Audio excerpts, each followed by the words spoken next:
What's up, you damn dirty deckheads? Welcome to Barry on Deck. I am your host, Barry Laminack. Thank you guys for being here. Welcome to the show. It is a Tuesday, October 13th. I had to look. I had no idea what day it was. I really had no clue.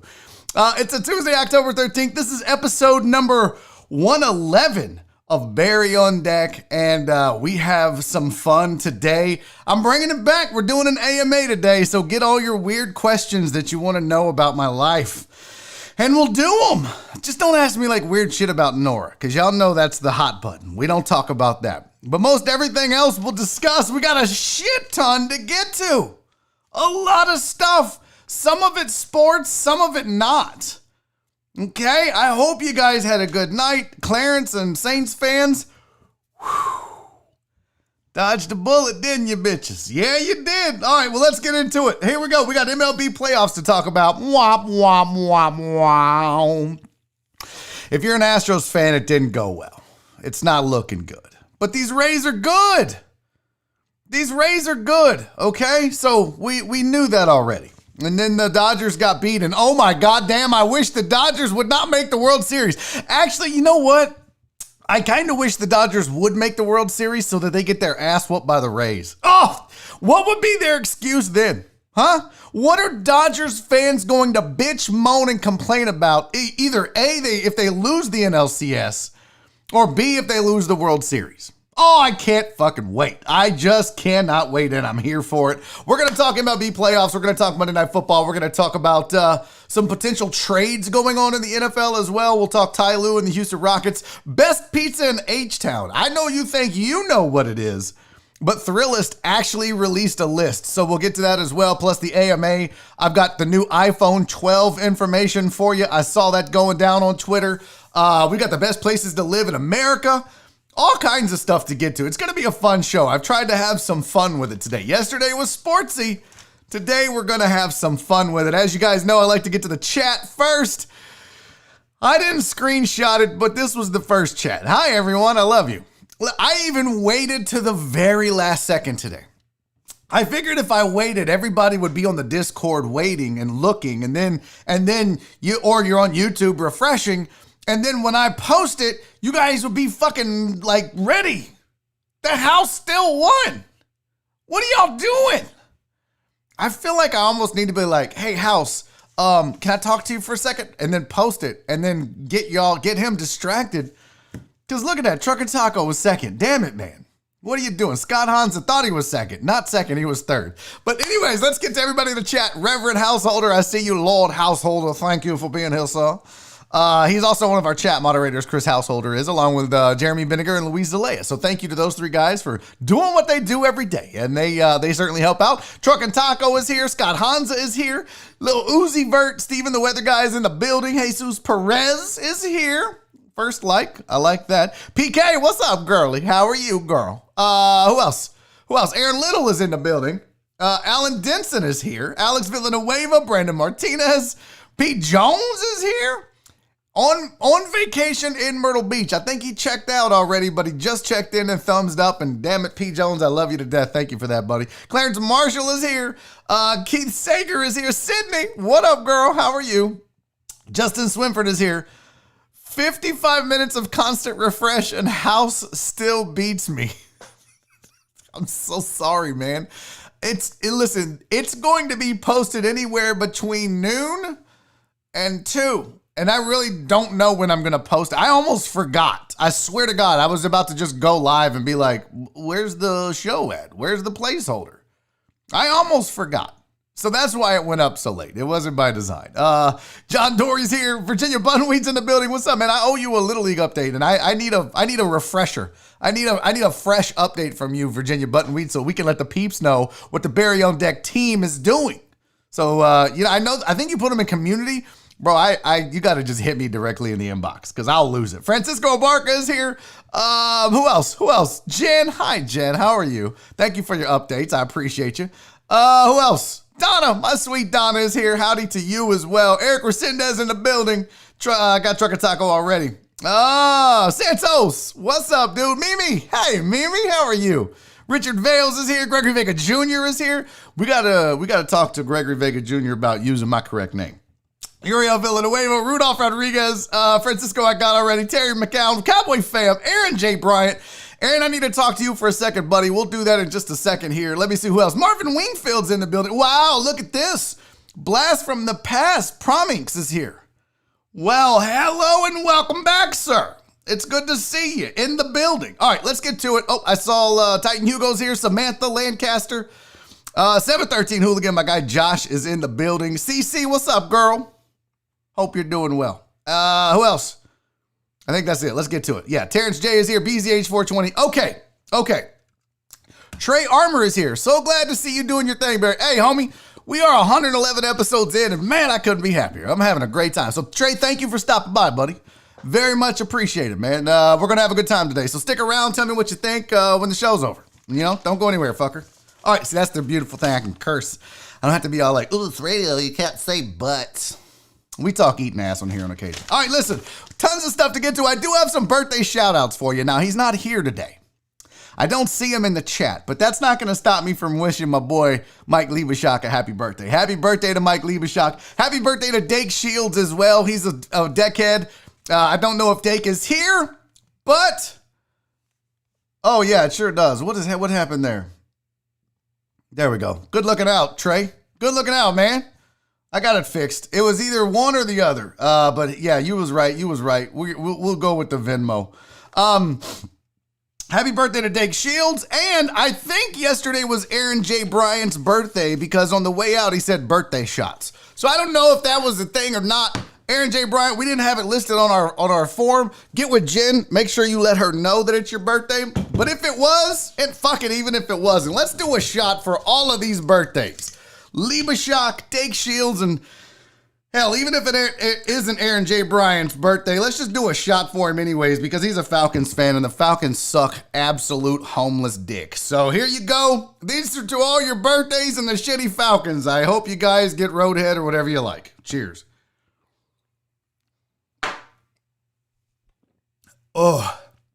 That's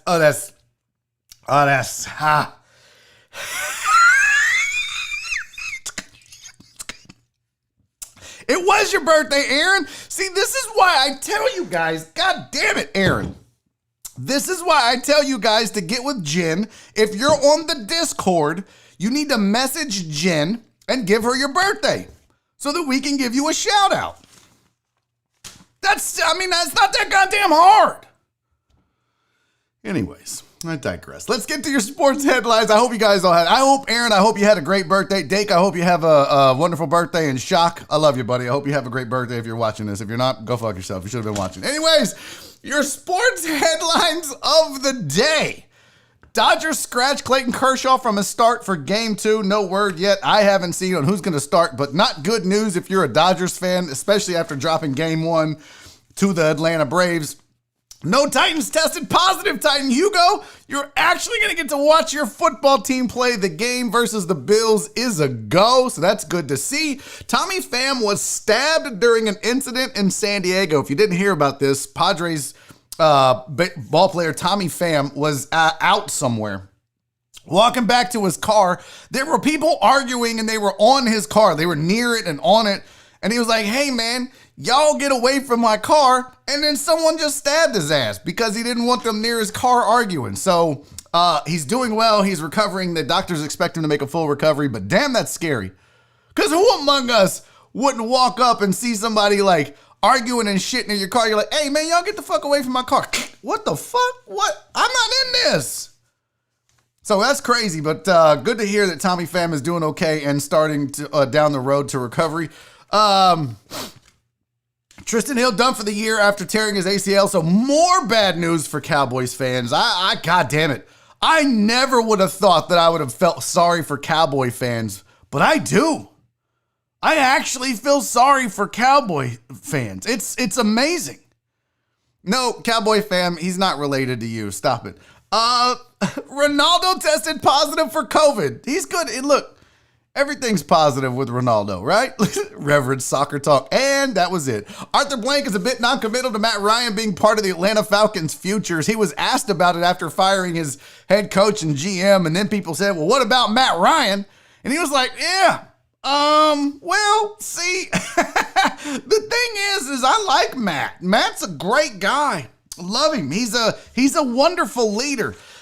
We'll see if he's, wants to stick around, and if we stick him around, and if he's around, and then, that's going to be his choice and the new regime's choice. I'm not going to make that choice. And basically, Matt Ryan did not get the seal of approval and the backing of the owner of the Atlanta Falcons, and that's a bad sign. And listen, I did some work for you. I went through, where'd it go? I went through and looked up Matt Ryan. Would you keep this around? Would you keep Matt Ryan around if his contract looked like this? Look at that. He's on the books for $18 million this year. That's his cap hit. His cap hit next year is $40 million. They got to take a dead cap hit in 2022 if they cut him for $26 million, and then he's got another $8 million in dead cap money in 2023. So his dead cap money per year starting this year, $75 million, $49 million, $26 million, $8 million. And then he's an unrestricted free agent. Bro, if I'm the Falcons and I see that, oh, you're fucked. What are you doing with that? He's getting older and his contract's getting worse along with him. That's a bad situation. Now, maybe you can trade Matt Ryan to a contender that thinks they can win with him. I don't know. Maybe a team that feels like they're close. They've got some other pieces. They just need a better quarterback. Maybe the Saints, for example, want to... I just pissed off every Saints deckhead in the chat and watching later. Listen, we got to talk about Drew Brees, Saints fan, Clarence, Aaron, Walt, P. Jones. It ain't looking good. Did you watch last night's game? Did you happen to see the Saints game last night? It was a bit unnerving. They won. Oh, they won. I was waiting, Clarence. Hold up, you son of a bitch. Really? Tell me, Clarence, who would you want right now? Who's the better quarterback, Drew Brees or Matt Ryan? Watch them both. Who's better? Who's better? Say it. Say it. Man, I'm telling you, Drew Brees is not looking good. Yeah, and Titan Hugo is right. Herbert looked legit. He looked better. Let me pull up the box score here. I don't recall what the box score was. I felt like he had a better game than Drew Brees. 4 touchdowns, threw for 264 yards, 20 of 34 passing, 3 sacks. He had a QBR of 74.4. That's Justin Herbert's line. Drew Brees' line, 33 for 47, 325 yards, 1 touchdown, 1 interception, sacked twice, a QBR of 66.2. 1 touchdown, some floaters. The interception was awful. Awful. And Matt Poche is right. Drew is looking old for the first time. I mean, he's looking old. He's been looking old all year. And the questions have started to arise. Is Drew Brees done? Is he losing his arm strength? Is he not? He's not getting air yards. They were talking about, the ball's in the air. This is the same exact discussion that we had about Peyton Manning the year he won the Super Bowl when he was throwing all them wobbly ducks for 20 yards downfield max. But yet, somehow they won a Super Bowl. Now, Donna, I knew you would still take Brees. I know you're a diehard, but damn. It's not looking good. It's not. I don't know how much more he can do. You know what the Saints need? First of all, the Saints shouldn't have been that close. They shouldn't have gone to overtime with a team that's 1-4 now. It should not have been that close. And they were a tackle away from, maybe not. But it should not have been that close. The Chargers team isn't that good. Defensively, they're pretty good. Offensively, they've got some growing to do. But they looked good against that Saints defense, and that's the problem. You got an old quarterback and a shitty defense. Got to get better, Saints fans. That 3-2 is not a good 3-2. I'm going to tell you right now, nobody's scared of the Saints right now. Now, maybe they get their shit together defensively. Maybe Drew Brees figures out why he can't throw the ball downfield consistently and as good as he used to. And maybe that all comes together and the Saints become the team that we thought they would be this year. We thought they would be a lot better than they've looked. But so far, Saints fan,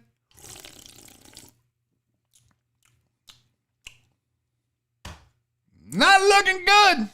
Don't shoot the messenger either. But the shit ain't looking good. Last night, you just felt like the Saints should have lost that game. It felt like a loss, even though they won. Tell the truth. Tell the truth, Clarence, Donna, Walt. Tell the truth. It felt like they lost, even though they won. That did not feel good if you're a Saints fan. And if I'm lying, if I'm wrong, I'm wrong. But I'm going to tell you right now, if I'm a Saints fan and I watch that game, I don't feel good about this football team. I don't feel good. So you tell me, what do you think? Okay. Clarence says it's true. It felt like a loss.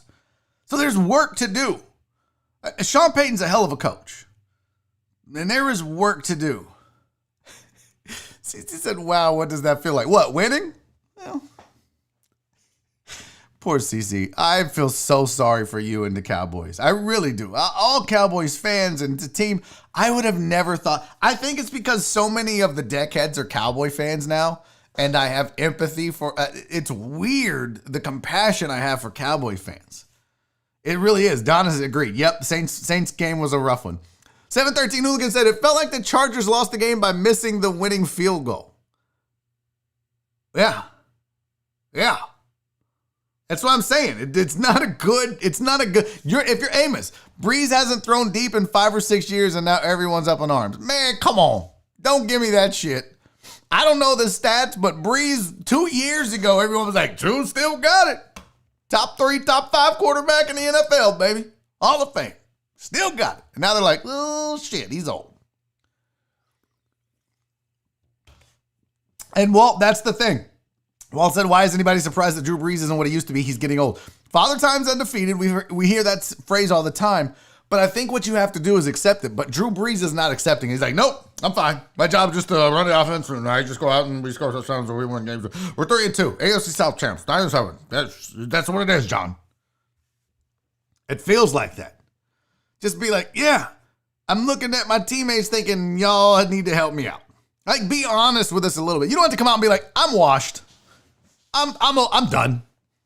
But you can be like, you know what? Yeah, I'm getting older. But that doesn't mean I can't win. Own it, because he's not owning it. And that's my problem. He's just not owning his age. He's pretending like there's nothing wrong. He's pretending like the end is not close. And that's the problem that I have with it. So, but props to him. He did give credit to Justin Herbert and talk about the future of the NFL and these quarterbacks. And man, Justin Herbert right now through these few games, you see why Anthony Lynn had to pull the trigger. You know, Tyrod Taylor had his lung punctured by the team doctor getting an injection. Missed some games because of that. And Anthony Lynn said, you know, he's not going to lose his starting job because of this incident. But then Herbert plays so well that you can't not keep that kid on the field. Chargers may have him one. A few games in, just a small sample size. But some of these quarterbacks, you look at Daniel Jones and you're like, nope, that guy's not it. But then you look in Cincinnati and you think Joe Burrow, maybe so. You look at the Chargers and you think maybe so. I almost said San Diego. That's why I stopped. Some of these young cats look good. As long as you're not the Giants. Hey, what's up, John Westling? Look at this. John Wesling's in the building, you guys. The fam's all here. Go get Liebeshock. It's his birthday. Let's strip him naked and give him spankings. Oh, that got weird. All right, let's get to some other things. We need to talk. If you watched last night's game, then you probably watched the fastest 3 minutes in football. Yeah, the Raiders. I really do not. I have always said that Chris Berman and the way that he talks, he is like the human sports announcer equivalent of dubstep. If you don't know what dubstep is, Google it and listen. But that is Chris Berman when he talks. Oh Oh my God, it's fucking annoying. So he's on the show last night with that hair, and people were losing their shit because of it. They were like, what is going on with Berman? So I figured what we'd do is take a quick gander at this. Somebody grabbed some of the best post about Chris Berman. So let's take a look-see, shall we? Let's see here. Let's get Google Chrome up. Here we go. Why isn't this popping up here? Oh, we got to get rid of the picture first. Okay, makes sense. So this is the post, and this is what some people had to say about Chris Berman. So this James Miller was like, the fuck is Berman doing to his hair? All right. And then you've got, what happened to Chris Berman's real hair? Is he planning on being a scarecrow for Halloween? That's pretty funny. Chris Berman looks like the love child of Bill Belichick and Danny DeVito. Wow. He kind of does right there.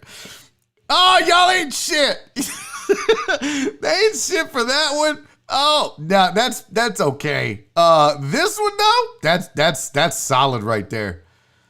Liam Davis, that's pretty solid. That, and then somebody said Chris Berman just got back from Margaritaville and could give a fuck what you think.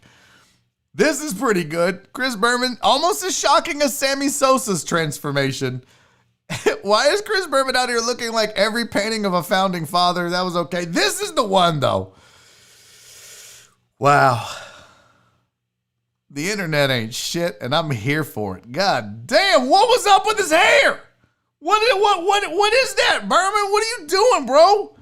His hair matches his tie. It's the same yellow. Why did he do that? We don't need this, Chris Berman. What are you doing? Just be old. You can't be young anymore, Chris Berman. You're old. Be old. I'm going to tell you right now, I vow to everyone watching this show right now, mark it in the books. Barry on Deck, episode number 111, Barry Laminack said to the entire world, when I'm that old with gray hair, I'm not dyeing it blonde. I mean, I may go dark again, brown, because I am getting some grays. But I ain't going blonde. The fuck out of here, Chris Berman. You look like a weirdo. It's like, Wessex said, it's like how Penn Jillette described Trump's hair, cotton candy made out of piss. It's just so weird. And then he dyed it. That's the crazy thing, is he dyed it. I don't know. It's so weird. Oh my God. All right, so that's Berman's hair. If you missed it last night, boy, the fucking internet went nuts with that shit. Now, there is some more NFL news. Jets are trying to trade Le'Veon Bell. If you missed it, as you know, the Jets are a shit show right now. Haven't won a game. Adam Gase is going to be the next coach fired, believe it or not. Although it's a race between him and Matt Patricia. Adam Gase will be the next coach fired. But the Jets are trying to trade Le'Veon Bell because he didn't like the way that he was used by Adam Gase upon his return. So as people were tweeting about it, Le'Veon Bell was out there on Twitter liking people's posts.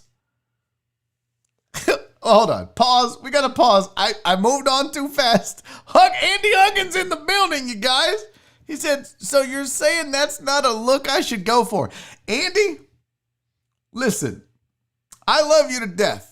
And I loved that you rocked the goatee, Andy. It took 20 years off of you. But if you do this, hug dog, I'm not rocking with you, man. I'm going to make you wear a hat. No, dude, Andy, your locks are beautiful and flowing as is. You don't need to change a thing. I mean, the goatee I liked. I really did. I liked it. It was good. You guys, Andy Huggins with a goatee looks, mwah. He looks 50. He does. You did. You looked 50. Don't do that to your hair, though, Andy. John and I will come over and have an intervention with you. Oh, my God. That's hilarious. All right, so Le'Veon Bell. Back to Le'Veon Bell. Nope, that's not Le'Veon Bell. That's still weird. That's still weird. Weird Chris Berman. But Le'Veon Bell asked for a trade. And this was according to the New York Daily News. They said the Daily News has learned that Gang Green is trying to trade. Le'Veon Bell didn't ask for the trade, I should say. I'm sorry, I misspoke.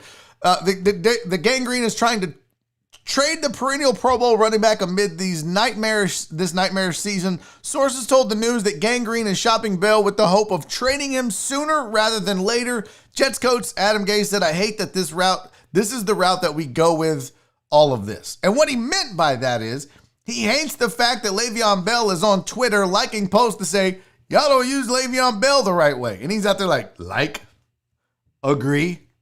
You should have thrown the ball to me out of the backfield. You should have run the ball more. I'm a weapon. You got to use me. So Adam Gase is like, I don't like this. Le'Veon Bell's like, I don't like this. If I'm the Jets, who you picking here? Le'Veon Bell or Adam Gase? This is going to be telling of whether the Jets are going to fire Adam Gase anytime soon. If they trade Le'Veon Bell, then to me what they're saying is we choose Adam Gase over Le'Veon Bell. And that's a stupid fucking choice. You're 0-5. Like if I'm the Jets and I look at that, I go, you know what, Le'Veon, hang in there, buddy. We're about to get rid of this weirdo with the big fucking eyes. I'm Adam Gase.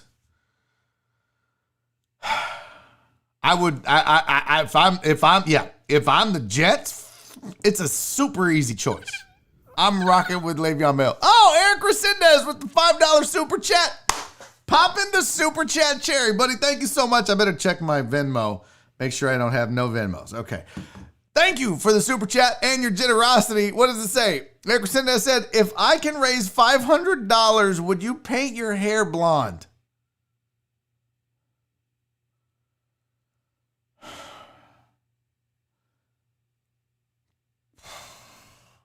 Are you talking about having it dyed? Like I have to go like this? How long, Eric? I can't even believe I'm considering this. How long would I have to keep it blonde is the question. I can't just be like, yep, forever for $500? Sure. I can't commit to that. But if you're like, oh, you got to rock it for the month of November. You got to do every show with that stupid ass blonde hair or a week or a day. But if I dye it, it ain't gonna grow. It ain't gonna go away until it grows out. Now the good news is that my hair, it won't last as long. So the question is, how long would I have to keep it your blonde? Huh? That's what I want to know. M&M Laminac, shut your mouth. Until it outgrows your cut. Oh, that's easy. Bro, my hair grows fast. You better come up with a better plan than that. $500 until it grows out? Shit, that's like 2 weeks. You crazy. I'm in. If that's the rules, until it just goes away on its own, I'm in. Sign me up. Let's do it. Yes, Eric Resendez, the answer to your question, if that's the thing, then I just have to dye it blonde until I outgrow it. I'm in. Yes. Now, if you tell me I got to do it a month, we need to talk. That's a long time to go. That stupid ass M&M hydrogen peroxide bullshit haircut.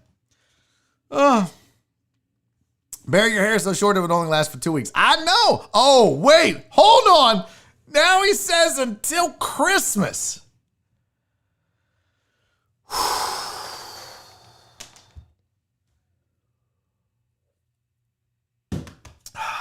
$500. Am I a whore? Yes, I'm a whore. Oh my God. And I got to get on stage with that hair. I don't know if I could do that.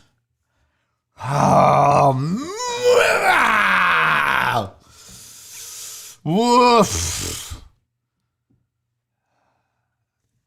Matt Poche said Thanksgiving. What is it, October 13th? When is Thanksgiving? What day is Thanksgiving? Oh my God. No, it's not going to make me funnier, Donna. I don't know if I would do Christmas. I think I would do Thanksgiving. If you guys raised it, no, I don't need to talk to Laura, Donna. This is between me and the deckheads. I don't need to talk to Nora. I'm my own man. She stayed home today. I got to make sure she gets. I'm a grown ass man. I do what I want. I'm a grown ass. I don't need her telling me what to do. I can do what I want. She's not my boss. But I love her though. She's my baby. Y'all, I feel so bad for poor Nora. I'm not trying to get off subject. Okay, the answer is, Eric Resendez, the answer to your question is, I would do it. I would keep it blonde until Thanksgiving. If you raise the $500, I'll do it till Thanksgiving. And that's it. After that, done. Finito. So, you let me know. The answer is yes. I'll rock the blonde dyed hair until Thanksgiving. Ball's in your court, buddy. You guys, Nora has had severe tooth pain, and I feel so bad. So she had a cavity. I sent her to my dentist long time ago. And my dentist fucked her tooth up. And she's been in pain for so long that now it's so bad. She has to get a root canal today. Oh, she's so not happy. She's in so much pain. Right now, she's sitting in a dentist chair. Probably a little. It hurts so bad. Ah, my poor baby. I love her to death. But damn. And Rev said there's nothing you can do about tooth pain either. Man, gotta go get. I've had 2 root canals. But I gotta say, I'm kind of a badass. I slept through both root canals. I swear to you, I slept through both of my I've had 2 root canals. I had so much work done on my mouth. The one thing on my body that I am proud of is my teeth. I had yuck mouth. My mouth was a fucking mess. I had cavities and just shit everywhere. Not actual shit. I wasn't eating shit. But it was a mess in my mouth. I had bad breath and I did it all. I got the braces done. What is this? Westling, would you shave one eyebrow for $1,000? Yes. Fuck it. Yes. No hesitation, Westling. Fuck yes. Send a check. Fuck yeah. Whop. Gone. Fuck it. $1,000. And what I would do is every show, I would put $1,000. I would have Nora mark $1,000 in there. Because I could also just put on a fake eyebrow, bro. Fuck yeah. Yeah. $1,000 shave an eyebrow? Fuck yeah. Wesley, no questions asked. No hesitation. Send a check. I'll go shave that bitch at the break. Seriously. Put the money in the PayPal. I'll shave my goddamn eyebrow at the break. Let's go. Let's fucking go. Look at this deal I'm in. Which one? The blonde hair or the fucking eyebrow? Could you imagine me walking around with blonde hair and one eyebrow? I would look like the biggest. People like, what'd you do? I'd be like, bitch, I made money. That's what I did. Okay, I made money. That's what, I'm a hoe. Daddy's got bills. I got no job, motherfucker. Yeah, I gotta shave shit and dye shit to make money. That's where I'm at in my life. I'm a hoe-ass hoe. Francisco said eyebrow. Oh my God. Eric Resendez, thank you for the other super chat, buddy. It ain't $500, but $7 will do it. Eric said, what do y'all say, deckheads? Deal or no deal? Deal or no deal? Blonde hair till Thanksgiving, $500. Shave an eyebrow, $1,000.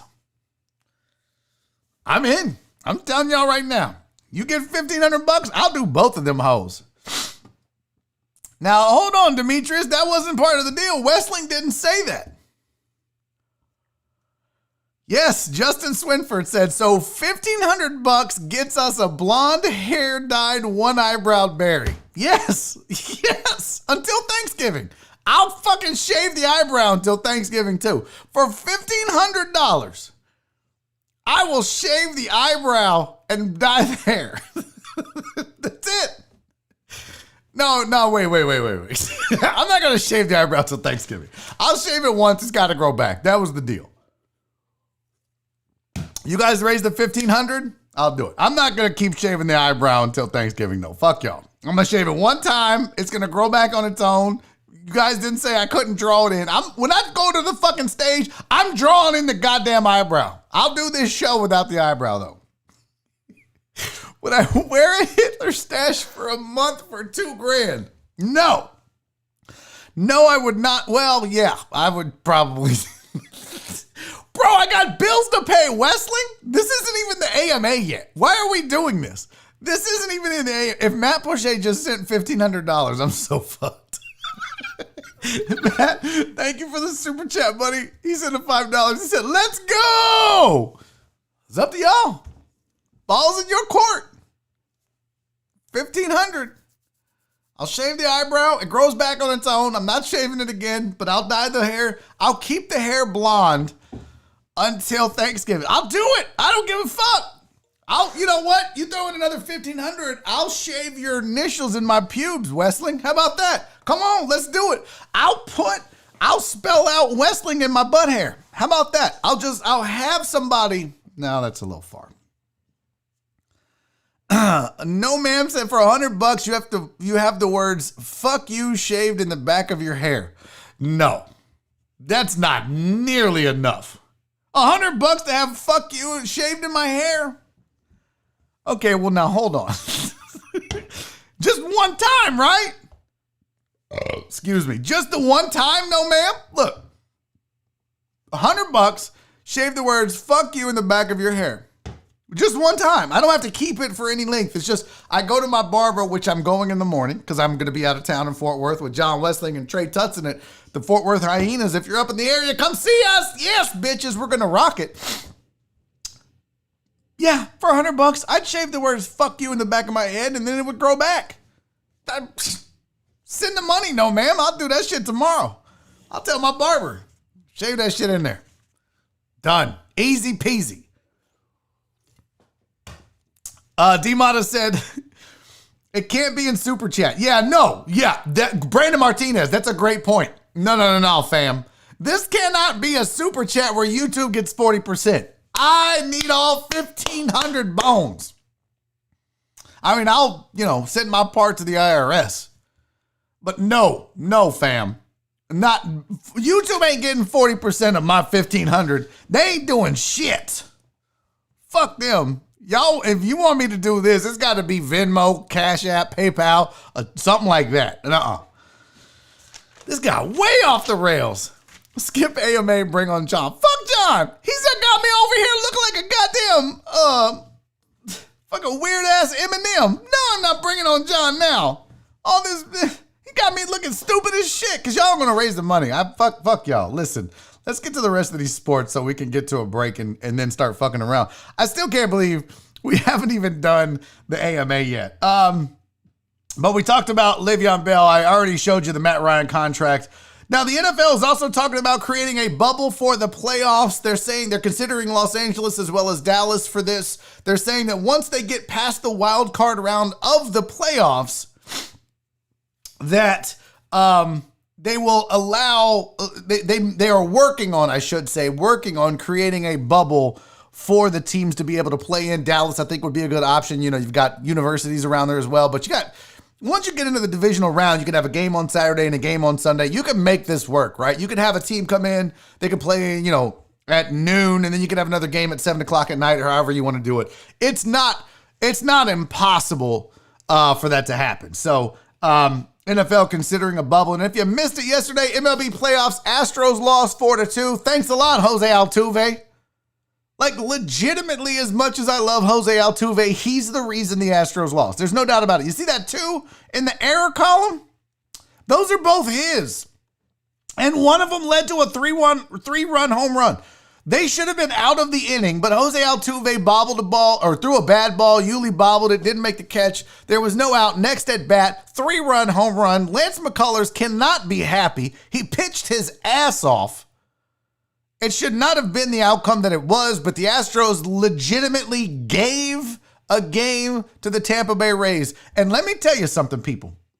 If you think back to the times that the Astros were destined for the World Series, 2017, 2019, especially 2017, the one thing they didn't do was give games away.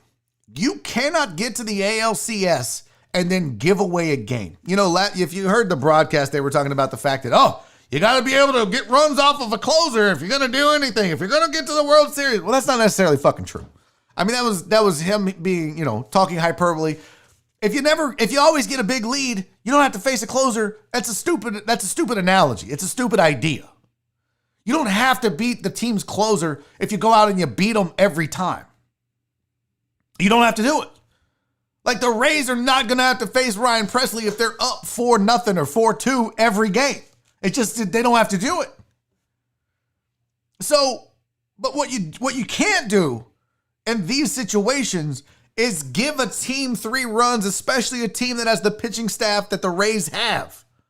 That is a surefire L if you do that. And that's why Altuve was so distraught when it happened. In fact, if you looked at the picture that I put on the show thumbnail, that picture of Altuve with his looking down at the grass as Margot rounds first, that tells you all you need to know. He knew he fucked up once that ball went over the fence. He knew, I don't know that we're going to be able to get the runs back required to beat this team today. It's very difficult to score runs on the Tampa Bay Rays.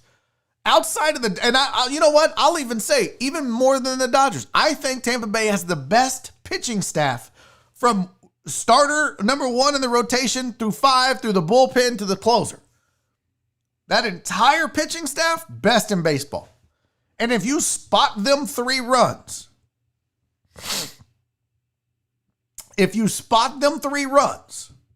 you're probably not winning that game. And I know that they made a push in the 9th inning, but again, this is why they're the best pitching staff in baseball, is that guy didn't panic. What's his name, Anderson or whatever the hell his name was? Didn't panic. It's tough. And now you're down 0-2. And it's not looking good.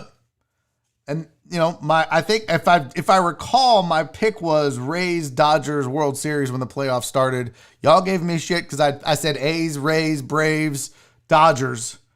Well, it's Astros, Rays, Braves, Dodgers, and it might be Rays, Braves, because the Braves put it on the Dodgers last night, and boy, you ain't going to get no sympathy in this city.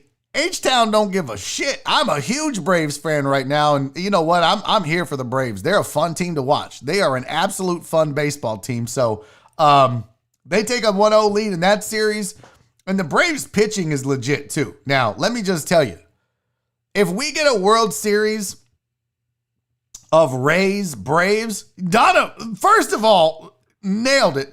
Donna said networks are going to be pissed when it's Rays, Braves. Yeah, no LA, no New York. Tough shit. Rays, Braves, if you're a baseball purist, you're going to love that series because it's a lot of good pitching. But if you like seeing a lot of runs scored, this ain't going to be your World Series if that's what it is. Hell, it might not be that if the Astros and the Dodgers make it. Oh, my God. Mwah! That's what the network wants, really, Donna. The network would love nothing more than to see the Dodgers and the Astros in the World Series. But because, one, the offenses are going to put up way more runs because the pitching staff's a little more susceptible. Not bad, though. Just a little more. Because I think Rays Braves could be boring as shit. It could be pitchers' duels. It could be 2-1, 3-2 games the entire series, which I'm here for. I am absolutely here for. A lot of people aren't, though. So MLB playoffs continue today. And of course, I bitched yesterday about them running Astros games in the middle of the day during Barry on Deck. So what do? Since I stream on Twitch on Tuesday nights playing video games, they move it to the nighttime while I'm streaming. Fucking assholes. Just, they hate me is what it is. They absolutely hate me. BZH420 said Braves can score some runs, second in the NL. Yeah, the problem is they're facing some of the best pitching in baseball. Dodgers and Rays are the 2 teams that they're probably going to face. The Dodgers now and then the Rays in the World Series, the 2 best pitching staffs in baseball. It's going to be a lot more difficult to score runs on these teams. They're not facing the Marlins pitching staff. They're not feeding on that and feasting on that for 12, 16 games or whatever it was. It's going to be a lot different. By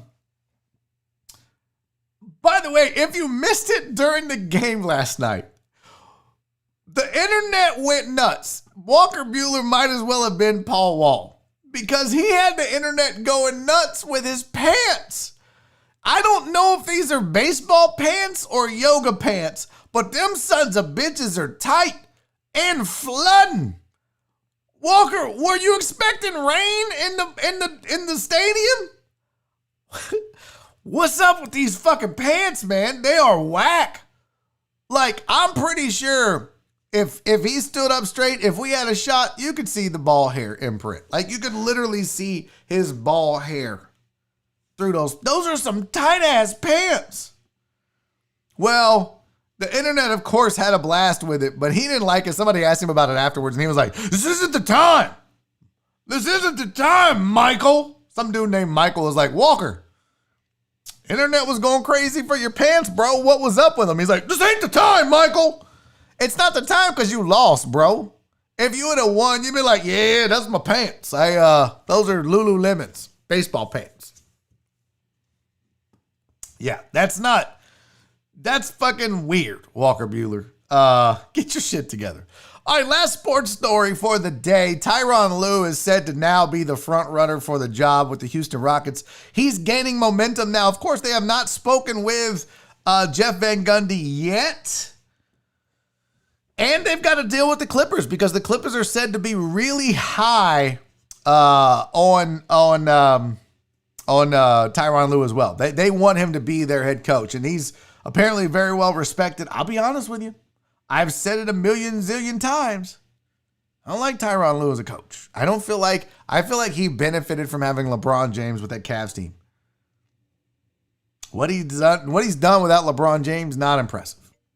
I don't understand the love affair for Tyronn Lue. Maybe I'm wrong. Tell me I'm wrong, guys. Give me the reasons why I'm wrong. I don't see it, though. All right? I just don't see it, but the Rockets seem to love Tyronn Lue. He seems to be the front runner. They're still going to talk to Jeff Van Gundy. And all I can say is why. Jeff Van Gundy hasn't coached since the Rockets fired him. Do they think that now all of a sudden he's better than he was before they fired him? I think it was 2007. 13 years ago. They were like, no, fam, you ain't getting it. 13 years later, they're like, you're the best coach. You're the best coach to lead us to a championship. You, the guy who hasn't stepped foot on a court as a head basketball coach in the NBA in 13 years. I know he's done some USA basketball shit. Okay. I know he's in the booth, whatever.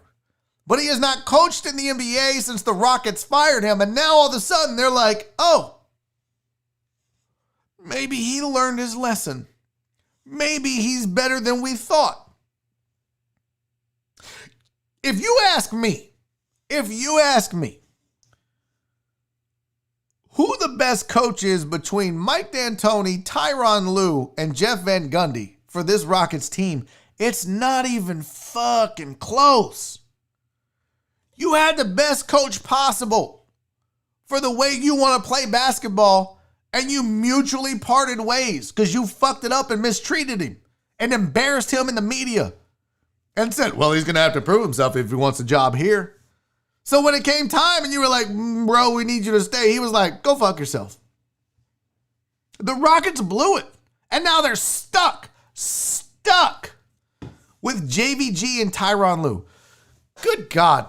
Just go get Becky Hammond and trade James Harden and just fucking start over.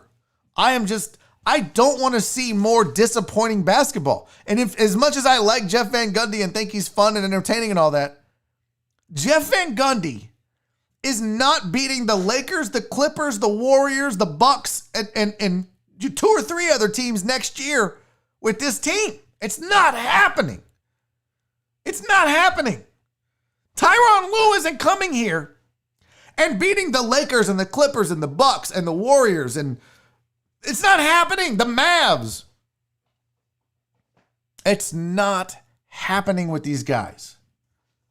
It's time to move on, Rockets, from retread coaches and these players that just aren't championship material. We got to be honest, guys. James Harden is not championship material. Not this way. Maybe when he gets older, maybe he can Vince Carter his way into a championship where he's, old Deadeye Harden coming off the bench. 40-year-old James Harden knocking down a three every now and then. It wouldn't be a step back. It'd be more like a mosey back. But still, it just ain't it. Bring in Becky Hammon. Trade these cats while they have value. Get you some draft picks. Get you some young, up-and-coming superstars. Rebuild this franchise and give yourself a chance to win a championship. But getting retreads and using guys that don't have a championship pedigree, like James Harden, like Russell Westbrook, you're not going to win.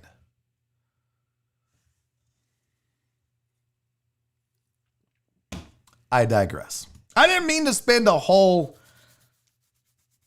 hour on sports, but it happens.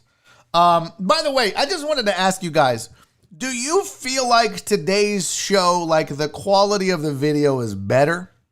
Could you answer yes or no in the chat? Does the show look clearer? Does my nose look more crooked, but you can see it better?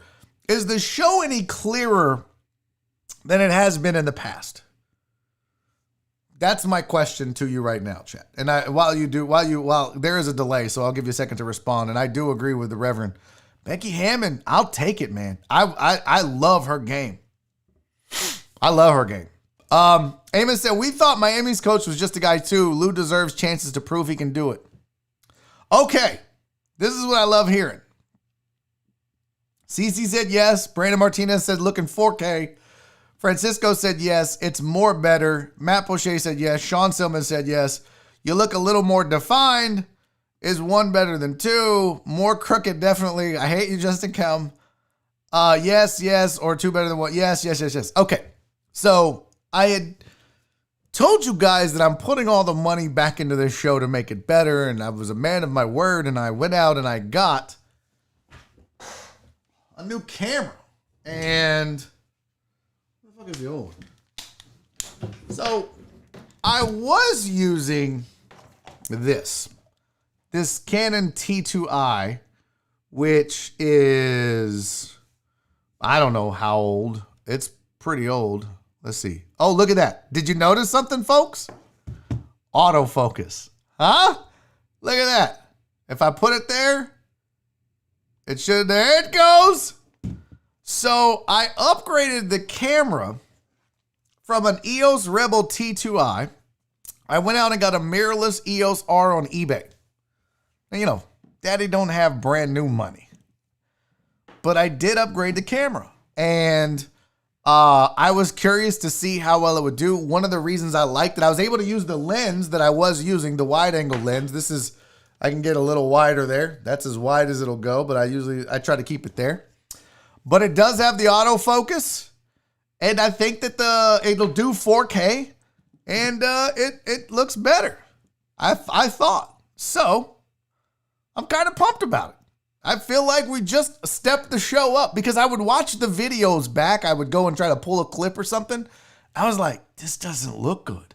As much as I do the graphics and, when I pop something up on the screen, like the headlines, because I created it in Photoshop and then put it up there, it was all nice and crisp. And then I would come back to the video and a little blurry, I don't know. Didn't look as good. So now what I'm going to do is be tweaking some of the settings as we go forward. But I'm excited that this new camera came in, and I feel like the show has a much more professional, crisp look to it. So I'm happy to hear that you guys can see it. D-Minus, to tell you the truth, it looks the same. Nose is still crooked, though. Okay, well, kiss my ass. Spoelstra will coach circles around Tyronn Lue. Amen. That's the thing. And somebody had brought up the fact that, we didn't give Eric Spoelstra. We said he couldn't coach. Yeah, but he didn't shit the bed like Tyronn Lue did as soon as LeBron James left town. You could still see that the man didn't have a lot of help left, but they were still competitive. And then it's the East. But Tyronn Lue was in the East with the Cavs. What did he go, 0-6 to start? I'm just sorry, but I think you can tell the difference between the two coaches. Matt Boucher said the new camera really brings out your eyes. Oh, well, thank you, sir. You are so kind. The lens makes you look thinner. Fuck yeah! I need to get 8 of these lenses and just stack them. All right, it is 2:57. We're going to take a quick break. Let Daddy go pee. You guys go take a poop real fast. Smoke a cigarette. I don't have a video for you. Fucking YouTube got mad. Took down the whole show yesterday because of the Saturday Night Live break. So we're just going to do a quick little break. I'm not going to be gone long. I promise you that. And when we come back, some of the things we're going to discuss, the best pizza in Houston, the iPhone 12, the best places in America to live, and we're going to discuss or actually do an Ask Me Anything. So don't go anywhere. 2-3 minutes max, and we're back on the show. This is Barry on Deck. I'm your host, Barry Laminack. I'll see you in a second.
I'm your host, Barry Laminack. Thank you for sticking around through the break.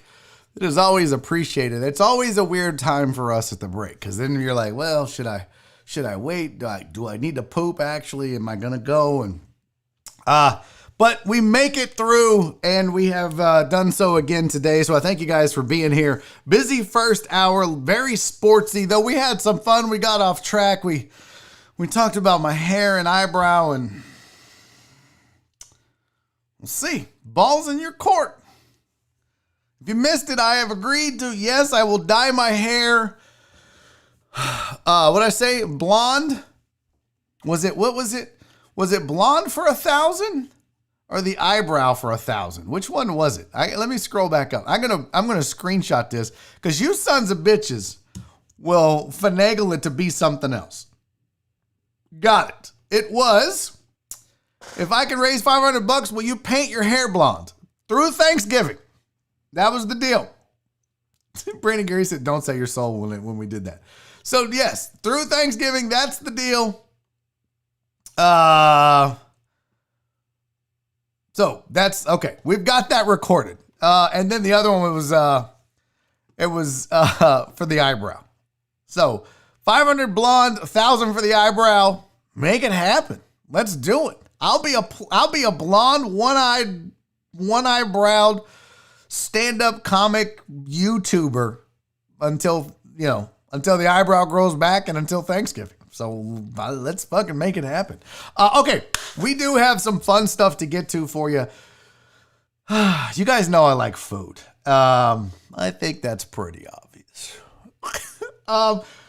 There was an article from the Thrillist that talked about the best pizza in Houston. Now, Houston not really known for its pizza per se,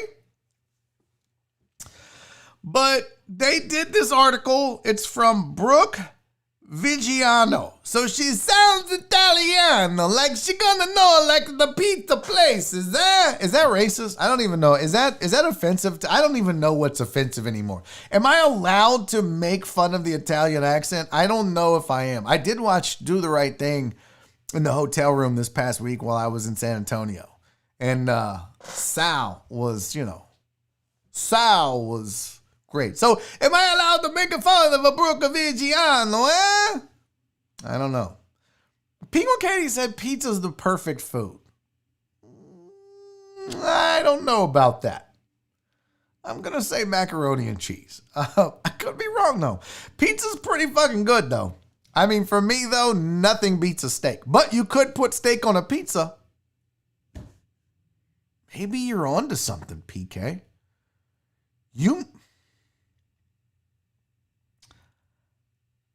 I hate to admit this. You might be right. What?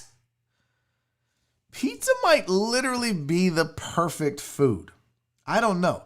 This pizza looks a fucking delicious. I don't know why I said it looks the fucking delicious, eh?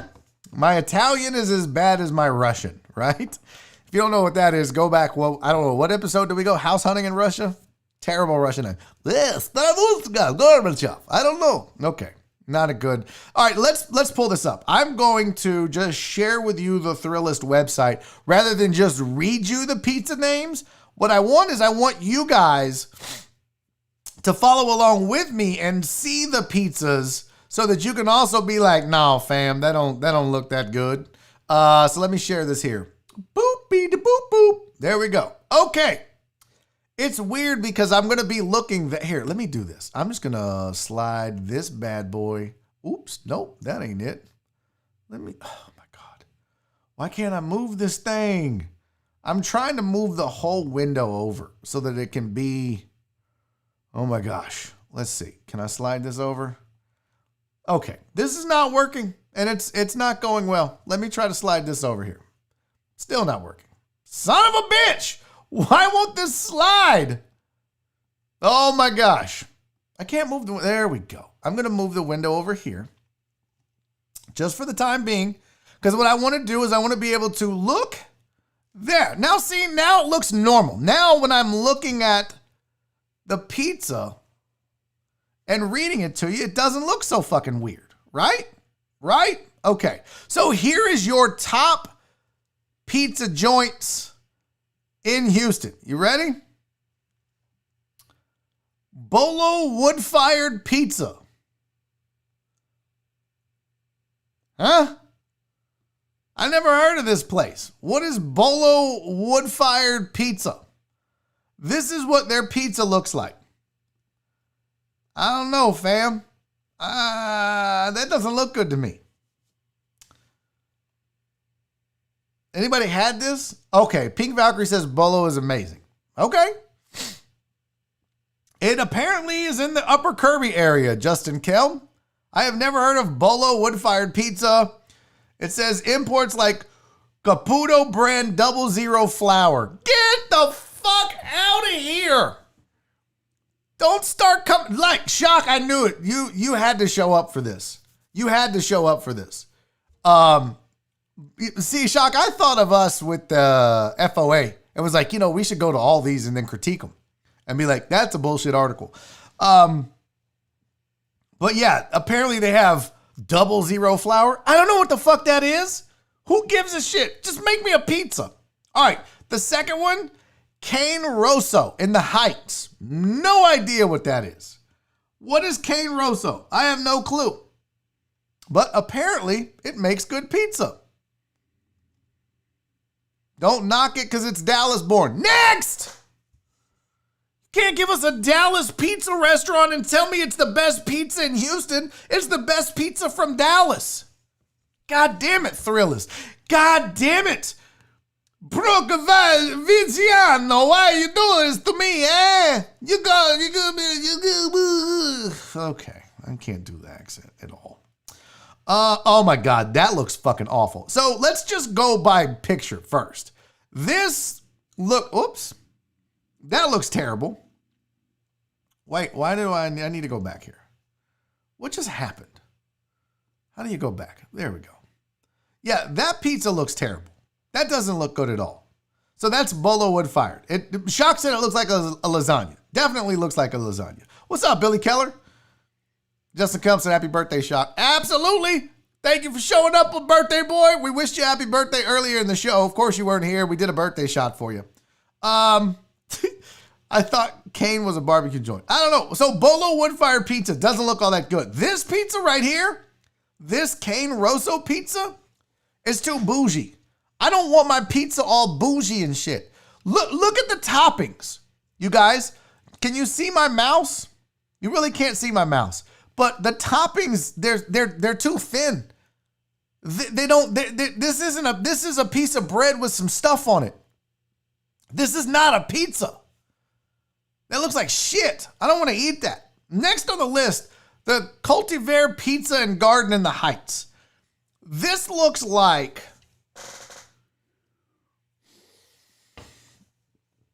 this is too fucking bougie. I don't know what this is, but it doesn't look like pizza to me. This doesn't look good. This looks disgusting. It says one good thing to come out of the absolute dumpster fire that was been 2020 is Cultivar's change to its non-reservation policy, meaning yes, now you can actually make dine-in reservations to get down on the borderline euphoric eats. That doesn't look good to me. Does that look good to y'all? That's supposed to be a pizza, Sandoval. Doesn't look like a pizza at all. Look at this shit. What is this? This looks like a map of Italy. What the fuck is this? Piola in Midtown.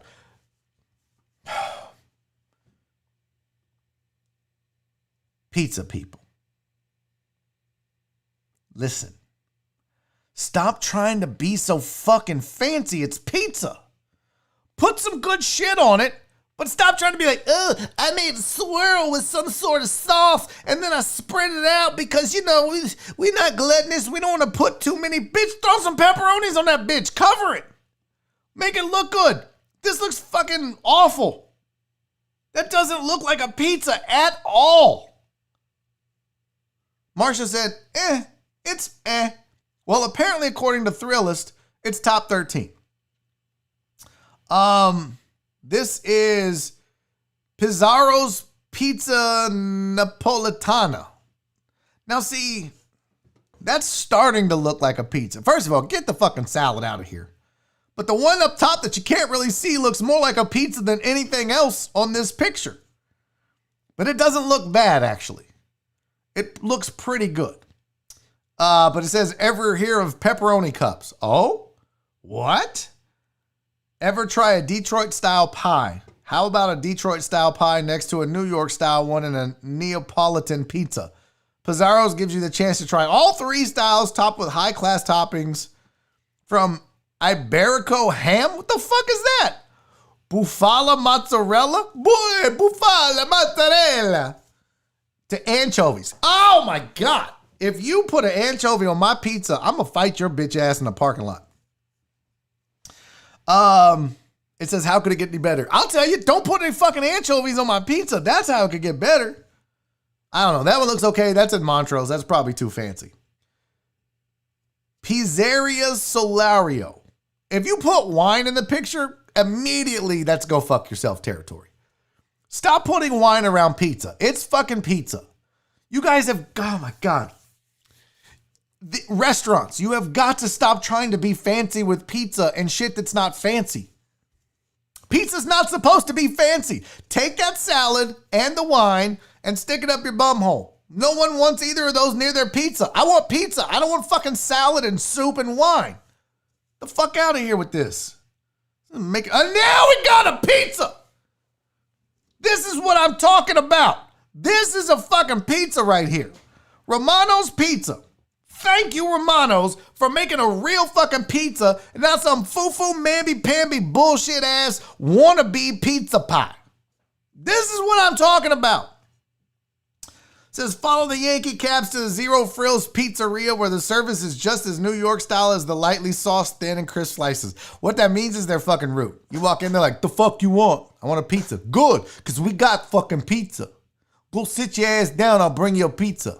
I don't know why I sound like a weird Vinny Barbarino, but go over there. Fuck, my accents are the worst.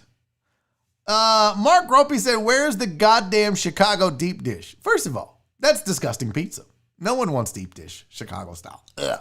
Again, Vinny's right here. Vinny, hey, Vinny Barbarino. That looks like a fucking pizza. This is what I'm talking about. All those other ones, they can all suck a pizza dick. This is what I'm talking about when it comes to pizza. This is the food I'm here for. I would eat at Romano's. I would eat at Vinny's. I would drive past the Pizzeria Solario and be like, fuck that bougie ass place. I'm not going in there. We have wine and salad. Bitch, I want a pizza. I'm trying to be fat, not fucking wine and salad. Get the fuck out of here. I don't know why I got so angry with that. What is this? What? Uh-oh, somebody threw Chris Davis out of the chat. What happened? Chris Davis, there's the door. Barry probably likes candy corn on his pizza. You kissed my ass, Katie. Okay? You kissed... No. You probably like pineapple on your pizza, hoe ass Katie. BOH Pasta and Pizzeria downtown. Chef Ben McPherson. Helms the Kitchen. I don't need a chef making my pizza, bro. Just make the fucking pizza. See, like all these balls and these green leafy things. I don't know. Is that mint? I don't need that on my goddamn pizza, man. Oh.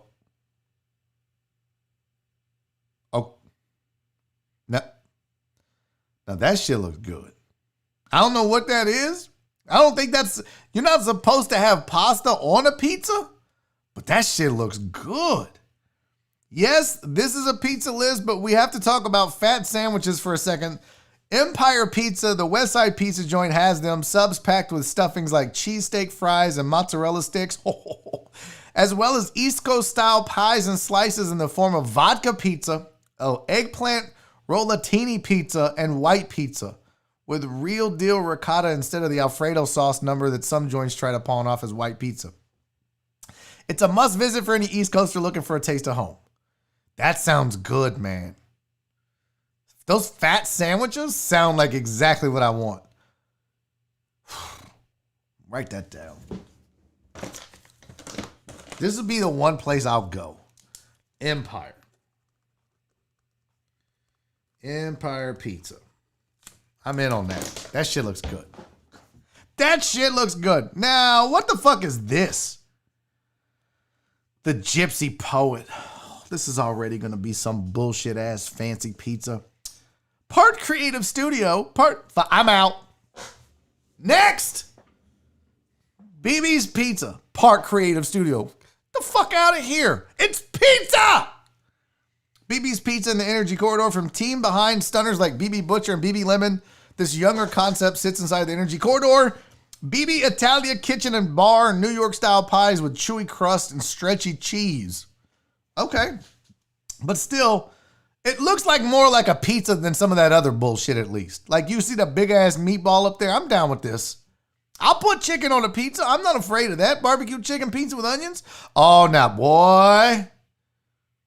This will make you rub one out. That's a good looking pizza right there. That's sex pizza right there. I'm saying you would have sex with that pizza, but I'm saying that's sexual. That looks good. Go back. What am I going back to? What am I going back to? All this based on the toppings of one pizza they show. I ain't eating no basic ass $5 pizza. What? Oh, Walt's bougie ass. I ain't eating no $5 pizza. Man, Nora and I eat Little Caesars pizza all the fucking time. Barry, you need to check out RC's off Rayford. It's across from Greek Tony's. I think I've had that. Is that the New York pizza thing or whatever? I don't know. They had a Chicago deep dish place off of 45 on the Sawdust side. That shit was garbage. You can take Chicago pizza and fold it long ways, and then fold it again, and then roll it, and then stick it up your ass, because Chicago pizza is fucking disgusting. It's awful. It tastes like a windy city. Chicago pizza is disgusting. It really is. If I wanted to eat a fucking loaf of bread dunked in tomato sauce, I would go get a loaf of bread and dunk it in tomato sauce. Nobody wants that. Chicago's pizza, Chicago style pizza tastes like it literally tastes like Chicago. Like if you went to Chicago and licked the street, that's what Chicago pizza tastes like. It's fucking gross. You can't convince me otherwise. So this Rosie Cannonball, we kind of wish we thought of this Dreamboat creation. Jesus Christ. This Dreamboat, get the fuck out of here. That Montrose Stunner hot take on the It Girl pasta of the moment, in which black pepper, super legit Italian cheese. Oh, fuck this. It's just, why are we making everything so fucking fancy? I don't understand. Of all these are the best. This is the little, like, you're telling me these are the best 13 places to get pizza. I'll tell you right now, legitimately, I would rather go to Nick's Place, who doesn't even sponsor this show, but I would rather go to Nick's Place and get a calzone than eat just about any of the pizzas I saw on that list. Fact. Call me crazy, but there were like 3 pizzas out of those 13 that looked legitimately good. The rest of it looked like shit. I don't know why they do that. I don't know why they do that to us. But they did, and they do, and we suffer for it. We suffer the most. All right, maybe that was a little dramatic. All right, I'm moving my stuff back now. Nick's pizza is delicious. Yeah, see? But you know what, Donna? You know what, Clarence? It's not bougie enough for some uppity Thrillist writer, Donna Viagiano. My name is Viagiano. I know the pizza. No, you don't. This shit looked awful. You probably fucking, I don't know, drink mimosas on a Saturday. Get the fuck out of here. Bullshit. It's pizza. It's fucking pizza. Quit making it fancy. Nick's calzone is some of the best in the city. And Clarence will know. Clarence is a chef. Clarence knows what's up. Barry, go to Chicago. First of all, no. Go to Chicago and eat Illuminati's. Okay, now you're just making up words. Illuminati's? No, I'm not Illuminati's.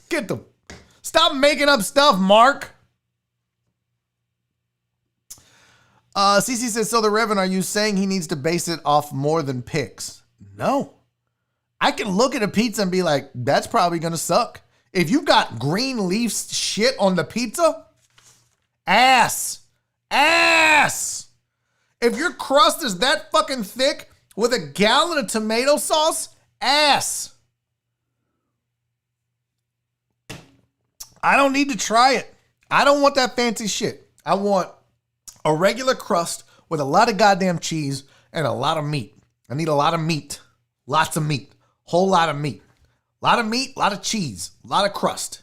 Cheese, meat, crust. That's what I want. That's a pizza. That's a legitimate pizza. Slices need to be long. If I pick it up, it should just bend like a 70-year-old man's penis. It should just flop there. It shouldn't be straight out. It should just flop. That's a pizza. A lot of meaty, floppy. This is getting weird. All right. Let's go somewhere else. The iPhone was released, the info for the iPhone 12 was released today. And hold on, Mark said, if Chicago hurt you, we need to talk. Man, fuck Chicago. If Chicago didn't hurt me, fuck that city. All right, the iPhone 12 information was finally released today by Apple. If you missed it, here are the different runs of the iPhone. You've got the iPhone SE, the iPhone X, the iPhone 11, the iPhone 12, and the iPhone 12 Pro. The Pro will run you $999. The iPhone 12 will run you $699. Here's the thing that had the internet going nuts. There's no charger and no headphones included with the iPhone now. You just get a phone. There's no USB-C charger. There's no, what? Why can't you include all the goddamn necessary cables and chargers, Apple? They're like, well, people already have those. So, it's kind of like we're saving the environment. Bitch, give me a charger. I'm paying $1,000 for a phone. The least you could do is include a goddamn cable with it. It's ridiculous. Absolutely ridiculous. And then Steve Jobs, here's the promo video. If you guys haven't seen this, here's the promo video for the new iPhone 12. Check it out. iPhone 12 and iPhone 12 mini are absolutely amazing. Oh, are they? They're the start of a new era for iPhone. Is it? Yeah, that's just half of our iPhone story today. Okay. We want to take it even further with our Pro line of iPhones. Oh, good. And here they are. All right. Show me. You Steve Jobs wannabe looking. Get them. Go eat a foo-foo pizza. Okay, let's see.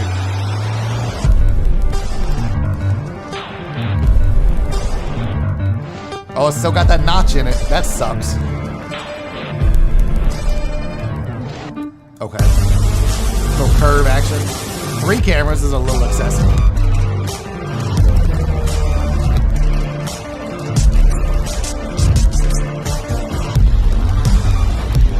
I mean,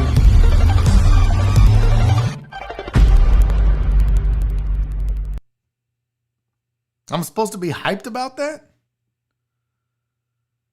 That wasn't even like that.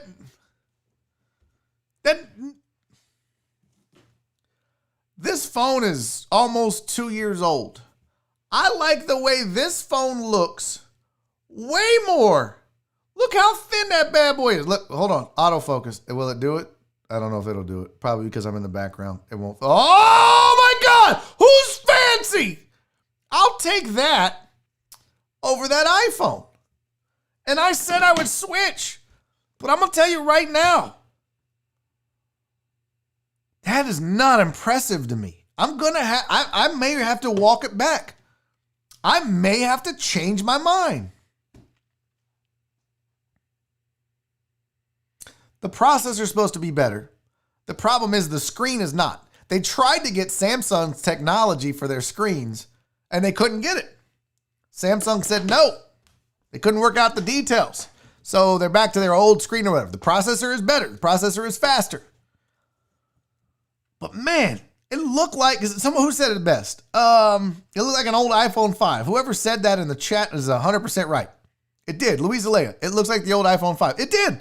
It looked like they went backwards and not forward. At least Samsung had the curved screen, and then they incorporated that into the design. I mean, if you look at this phone, at the edge of it, let's see if it'll focus here. I mean, the curve right there, I like that. I like a thin phone because I keep my phone in my pocket. Reverend said, why don't you have a case? For that very reason. I keep my phone in my pocket. I don't want a big, I'm buying a thin phone for a reason. I don't want to then have to put a big OtterBox and a goddamn trunk and then put it in a suitcase and then a bubble wrap. I don't need all that shit. I want my phone like this because I want to put it in my pocket and it doesn't take up any more room than is necessary. I didn't like it. I mean, if I'm being real, that phone does not impress me. What's the newest Samsung out? Is it the Galaxy? Is it the S20? Is that the latest? Where's the S20? Let's see what the S20 looks like in comparison. Let's just pull up a picture of the S20.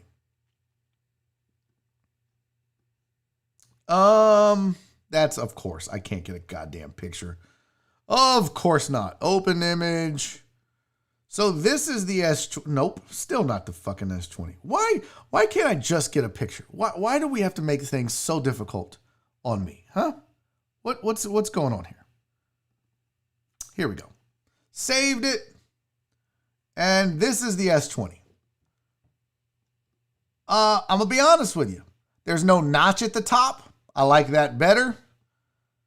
The cameras aren't as noticeable and as big. I don't know. I mean, I know I said I would get an iPhone, but I don't like it. I didn't like it. I may have to go back on that.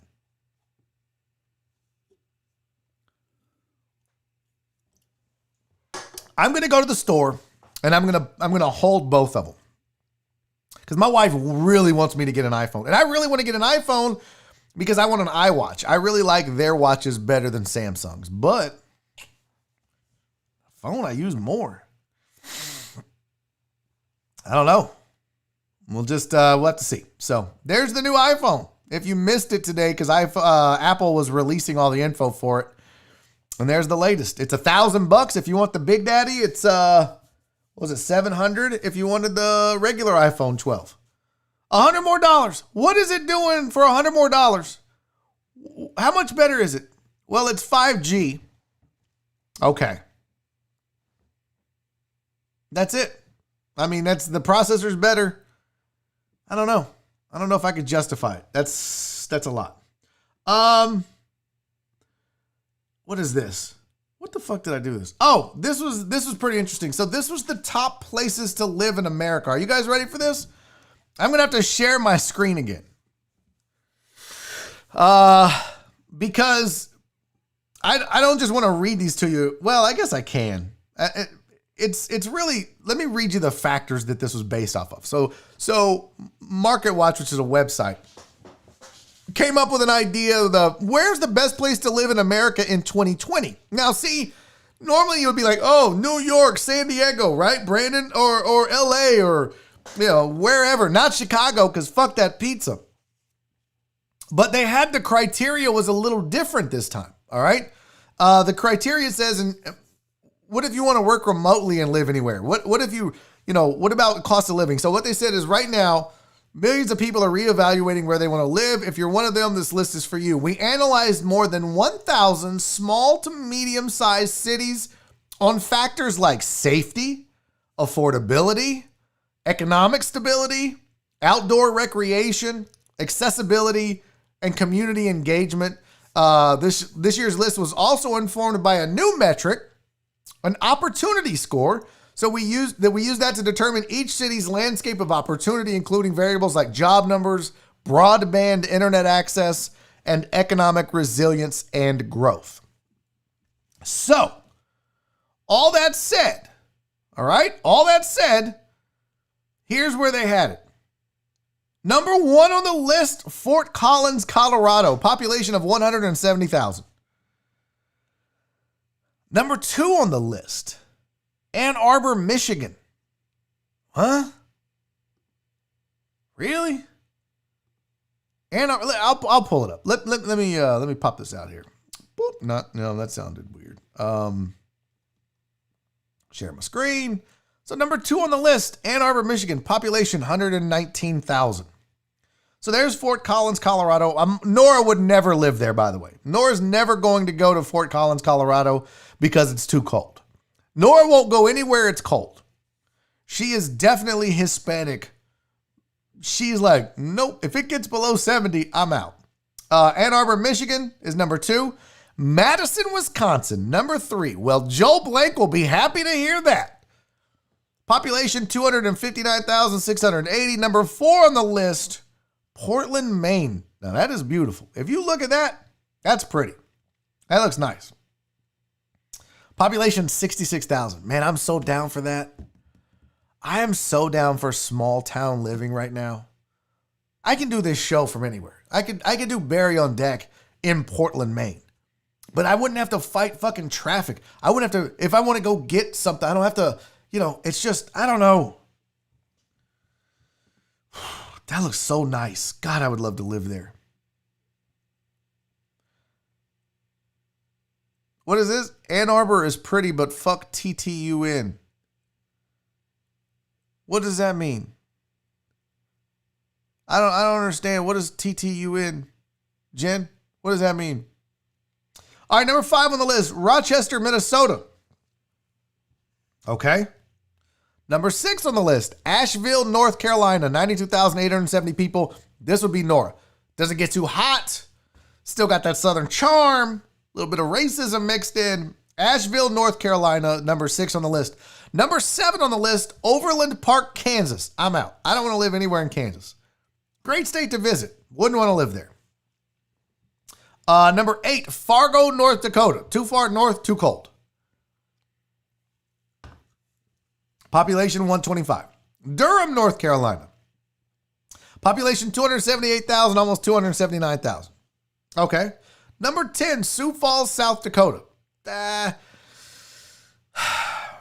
I feel like there would just be a lot of rednecks in South Dakota for some reason. I don't know why. It just strikes me as a place where it'd be a lot of like Yankee hillbillies. No, thank you. Sorry if I hurt your feelings, South Dakota. But once you get internet, you're going to see this, and I apologize. Number 11, Columbus, Ohio. No thanks. Almost 900,000. I'm good, fam. No thanks. Too big. Lincoln, Nebraska. No thank you. I don't want to live in Nebraska. I don't want to live in Kansas. I'll visit. Don't want to live there. Number 13, Charlotte, North Carolina. I've been to Charlotte. It's all right. It's all right. It says Charlotte's known as the Queen City and a crown jewel of the South in large part due to its history. Business is booming here. What happened in Charlotte? Was that where all those fucking alt-right tiki torch motherfuckers marched at? There was something bad that happened in Charlotte. Oh, and then remember the bathroom bill. Yeah. And then there was the old bathroom bill. Not progressive enough for me. I like to live in cities where they don't isolate and alienate certain groups of people. That's just my thing. Number 14, Bismarck, North Dakota. Bismarck just sounds like you have to wear a parka year round. It's like, oh, you're in Bismarck. Yeah, you gotta wear a parka the whole time. Yeah, in July.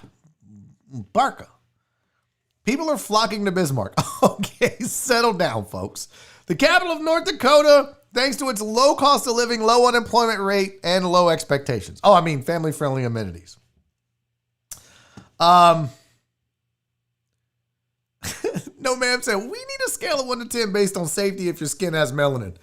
Yeah, that too, right? Like Durham, North Carolina. Ames, Iowa. God, more like Lames, Iowa. I'll be over here if you need me. Population of 66,000. Welcome to Ames. I don't want to live in a university town. If the biggest thing you have going for you is that you have a university in your town, no thanks. I'll find a small city that's nice to live in that isn't like, oh God, if the college goes under, we're fucked. Hi, Huntsville, Texas. No thanks. No thank you. Number 16, Albany, New York. I mean, it's New York.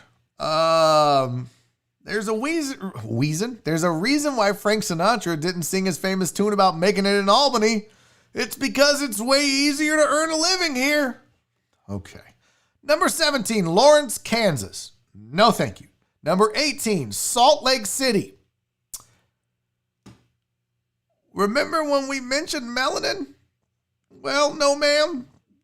Definitely not number 18 on this list.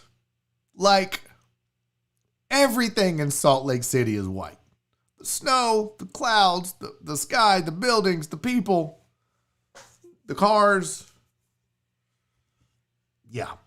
If you're looking for flavor, Salt Lake City is not Flavor Town. Not at all. Number 19, Corvallis, Oregon. I hope I said that right. No.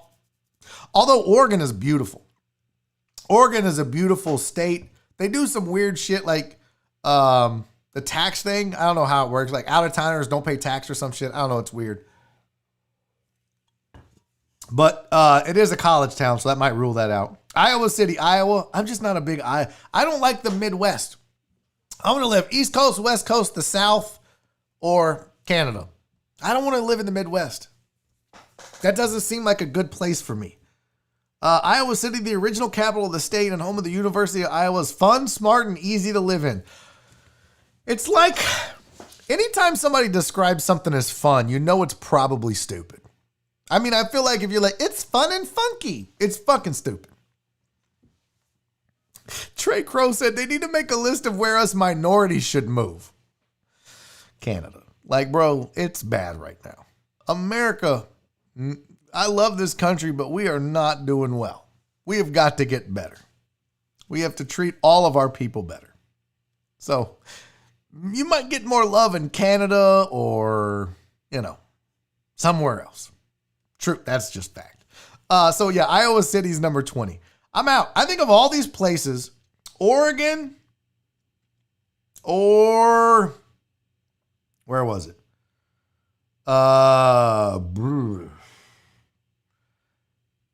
Maine. Portland, Maine. That's my spot. I'm moving to Portland, Maine, you guys. I'm moving to Oregon or Maine. I'm going far left or far right, just like our country's politics. I'm not living in the middle. Fuck the middle, right? I'm going left or right, which you guys, it's weird. My left, your right, whatever. Because I do that. That's my left. But if you're looking at the screen, that's the right. I don't know how it works anymore. Claire said, none of these places I wouldn't be caught alive in. Okay. Amos said, I heard Iowa has more hogs than people. Well, that's not a nice way to talk about the women of Iowa, Amos. That's not a very nice thing to say. They can't help it. TJ said the highest standard of living for minority population in the entire world. Facts.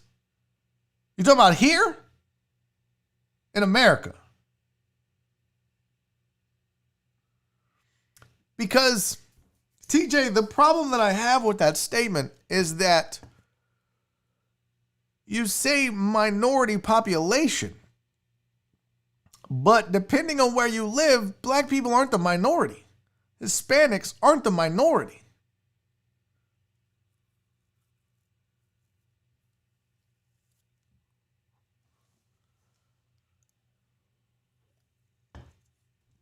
I'll just let the chat go. You guys are... Yes, Reverend, Maine, but North Dakota's too cold. North Dakota's also like, I don't know, it's like North Dakota, South Dakota, Minnesota, all the Odas. The Odas, I'm out on the Odas. I don't want to go to the Odas. The Odas are like it's like the south of Canada, right? Like, it's like taking like the deep south of America, if that was the deep south of Canada. That's what the Odas are. It's just weird. It's like Canadian rednecks. That's all it is. The Odas are Canadian rednecks. Like, their version of Dukes of Hazzard is almost the same, except it's just in a Subaru instead of a Chevy. I don't want that. I just want a more civilized, relaxed thing. And, the cold, yeah, it's going to be cold in Maine. Nora might leave me, but you know what? We all make sacrifices. Who would want to live in the Odas? Nobody. That's what I'm saying.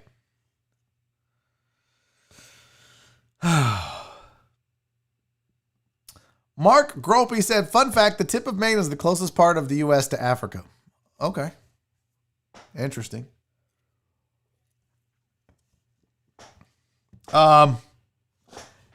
Justin said Hamilton, Ontario is amazing. I like Canada as a staff record label and as a crew. I'm down with Canada for sure. Okay, guys, it's time. We need to do this because I don't want to run out of time for you. And I promised we would do it. So it is time. I don't have music or anything special like that planned. But it's time for the A.M.A. We've got about 13 minutes left in the show. God damn, Brandon Martinez had it on lock. He was ready. He had it copied and ready to go. So here's how the AMA works. If you want to ask me a question, and I will answer just about any question with 100% honesty. So, there are very few things that are off limits. One of them is Nora. Unless it's something generic, like did y'all really get married at a drive-thru in Vegas or some shit like that. But don't ask me about my sex life with my wife. Don't ask me intimate details about her. And as we established the last time I did an AMA, we're moving on from the old gig. So questions about ESPN and my life there and do I hate anybody and this and that, off the table.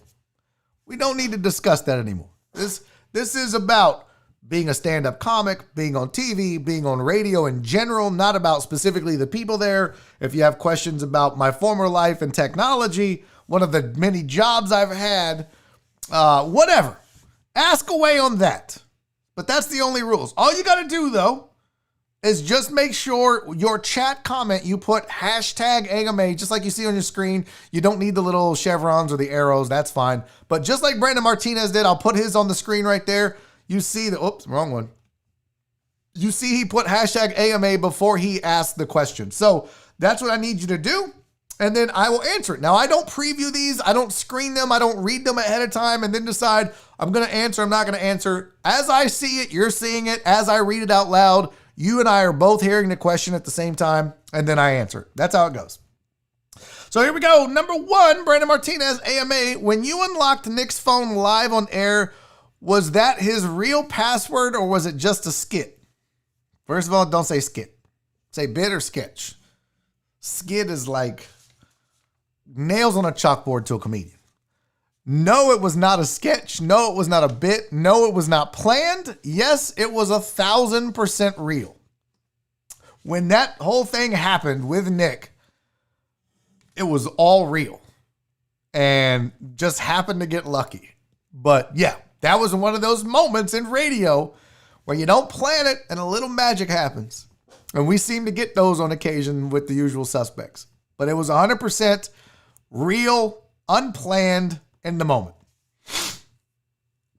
All right, who else has an AMA? Barry, when is your next show locally? Fuck, I don't even know. That's a good question, Clarence. I do not know that. I don't know. So I'm in Fort Worth next week. I have a Halloween show with Jesse on the 24th. I don't know what that is. And then I'm in Galveston on the 30th. And that's as much as I have right now. I think I have a November 10th show. So some Halloween show on the 24th. I don't know where it is. I'll have to find out. I'll do a better job of posting that info, I promise. Going forward, I will do a better job of promoting the comedy shows on Barry on Deck. I promise you that, Clarence. Let's see. Mark Gropey, AMA. What did Chicago do to you, Barry? I mean, look, I'm just not a Chicago guy.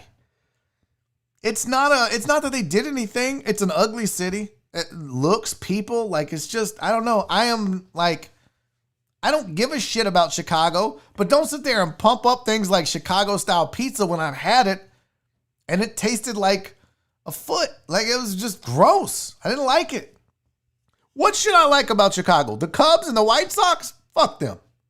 The Bears? The Bulls? The wind? The crime? Tell me what I'm supposed to like about Chicago. The pizza's ass. Tell me what I'm supposed to like about Chicago, Mark. What's so great about that city that makes it so much better than any other city?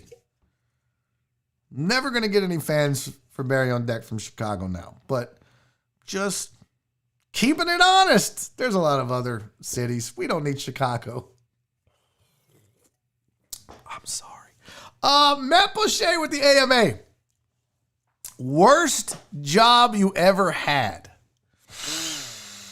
Oh, that's a good one.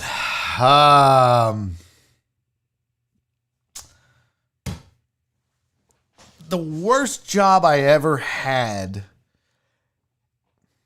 It's a toss-up. So for a while, I was working as a well, there's 3.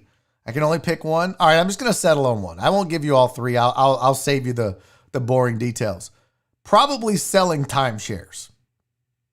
I sold timeshares for a while. The money was decent at first. I think I was 24 years old. I could make, $6-7 in a month selling timeshares. So the money was good when it was good, but the fucking work was awful. The people were fucking mean and the job was degrading. It was shit work. I hated going to work every day. I fucking hated it.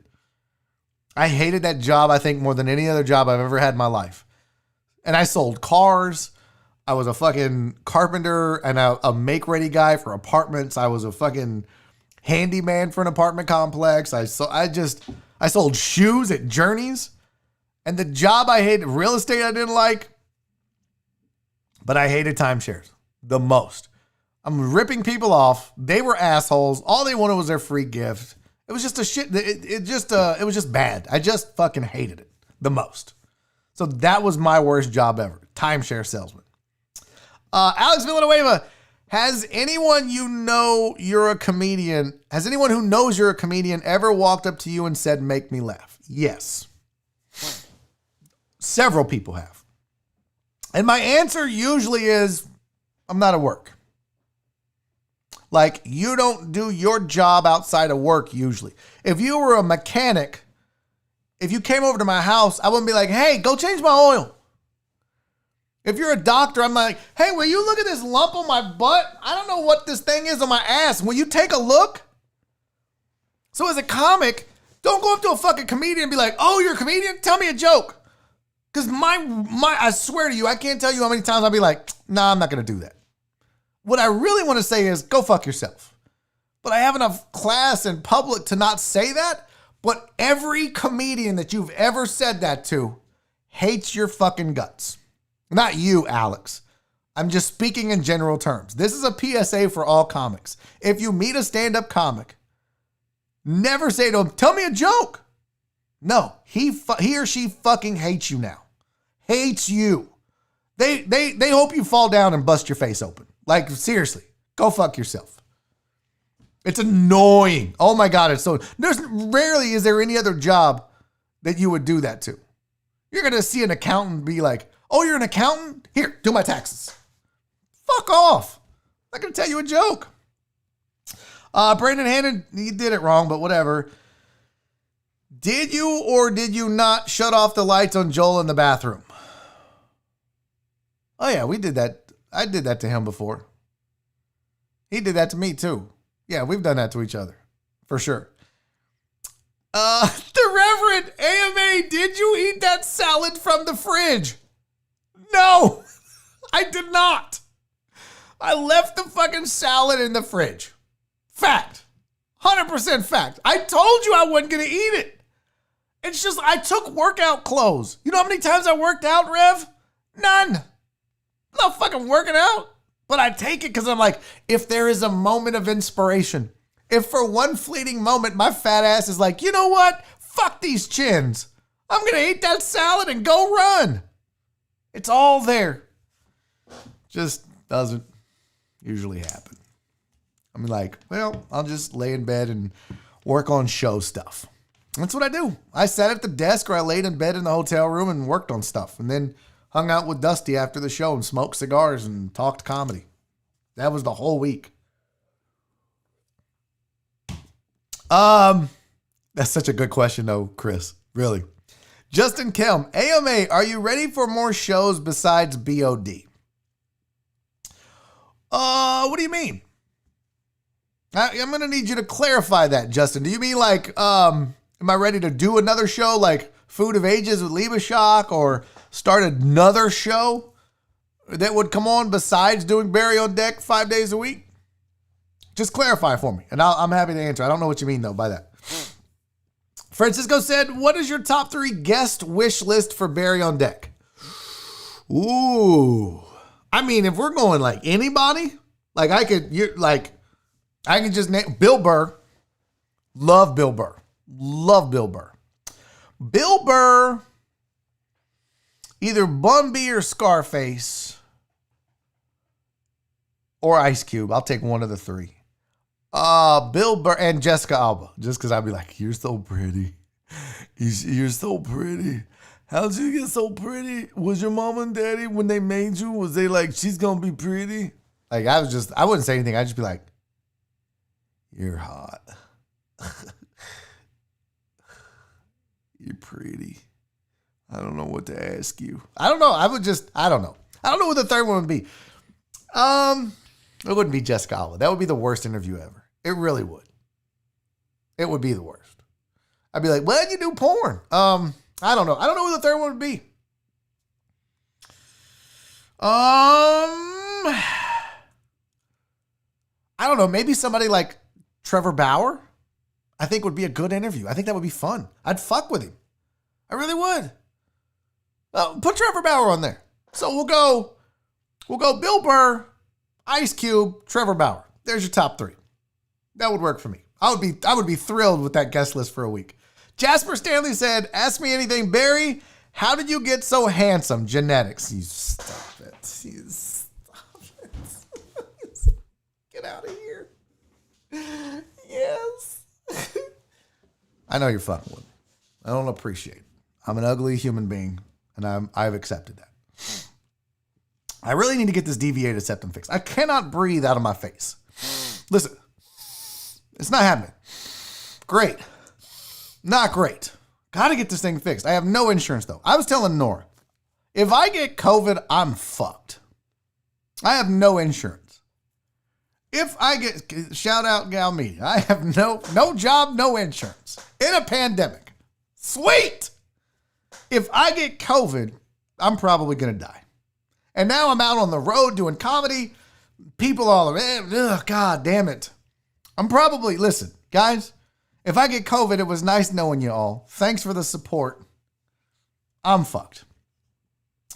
Christopher Jones, A.M.A. So you said you hate political ads, but what are the best or most cringeworthy non-presidential? I've got to be honest with you. The most cringeworthy non-presidential ad, which the presidential ones are pretty fucking bad. But the most cringeworthy one is when that veteran is sitting on the rock and she's like, I was in Afghanistan. I shot down a helicopter. My job's not done yet. Vote for me. Woo! Like, what the fuck? Why am I voting for you? You're sitting on a rock talking about a war that's been over for a while now. And I get it. You're a hero. Thank you for your service. But there are a lot of shitty politicians that served in the military. I'm not just voting for you because you shot down a helicopter. The fuck is your platform? What do you stand for? Don't get me started. I'll do that for another fucking hour. Don't even get me started. All right, let's get through a few more. We'll go a couple minutes over because I meant to do a full 30-minute AMA. And we started at 3:40, so I'll go till 4:10. So it's 3:55 or until we run out. And you guys may not give a shit about this. Amos Johnson with the AMA. Which character was funnier, Wanda or Shanae?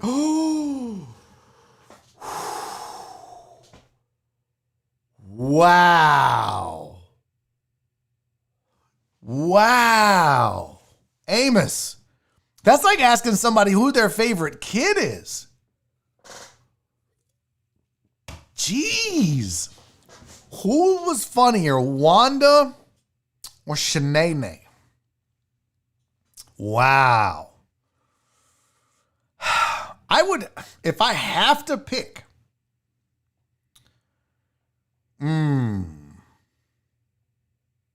that is so hard. If I had to pick, I'm going to say Wanda. God, what? Oh, I'm sorry, Martin. I'm so sorry, Martin Payne. I'm sorry. I see I made an M. It's not the sign of the cross. It's an M. I'm sorry, Martin. I'm sorry, Martin Lawrence. I loved Shanae, and she was so funny. But Wanda with the fucking cross eyes, and I just laughed more at Wanda than I did Shanae. I'm sorry. I loved Martin, my all-time favorite TV show, hands down. All-time favorite movie, Tommy Boy. All-time favorite TV show, Martin. Hands down. But I gotta go Shanae. Leave Shock said, AMA, is there a joke you regret telling?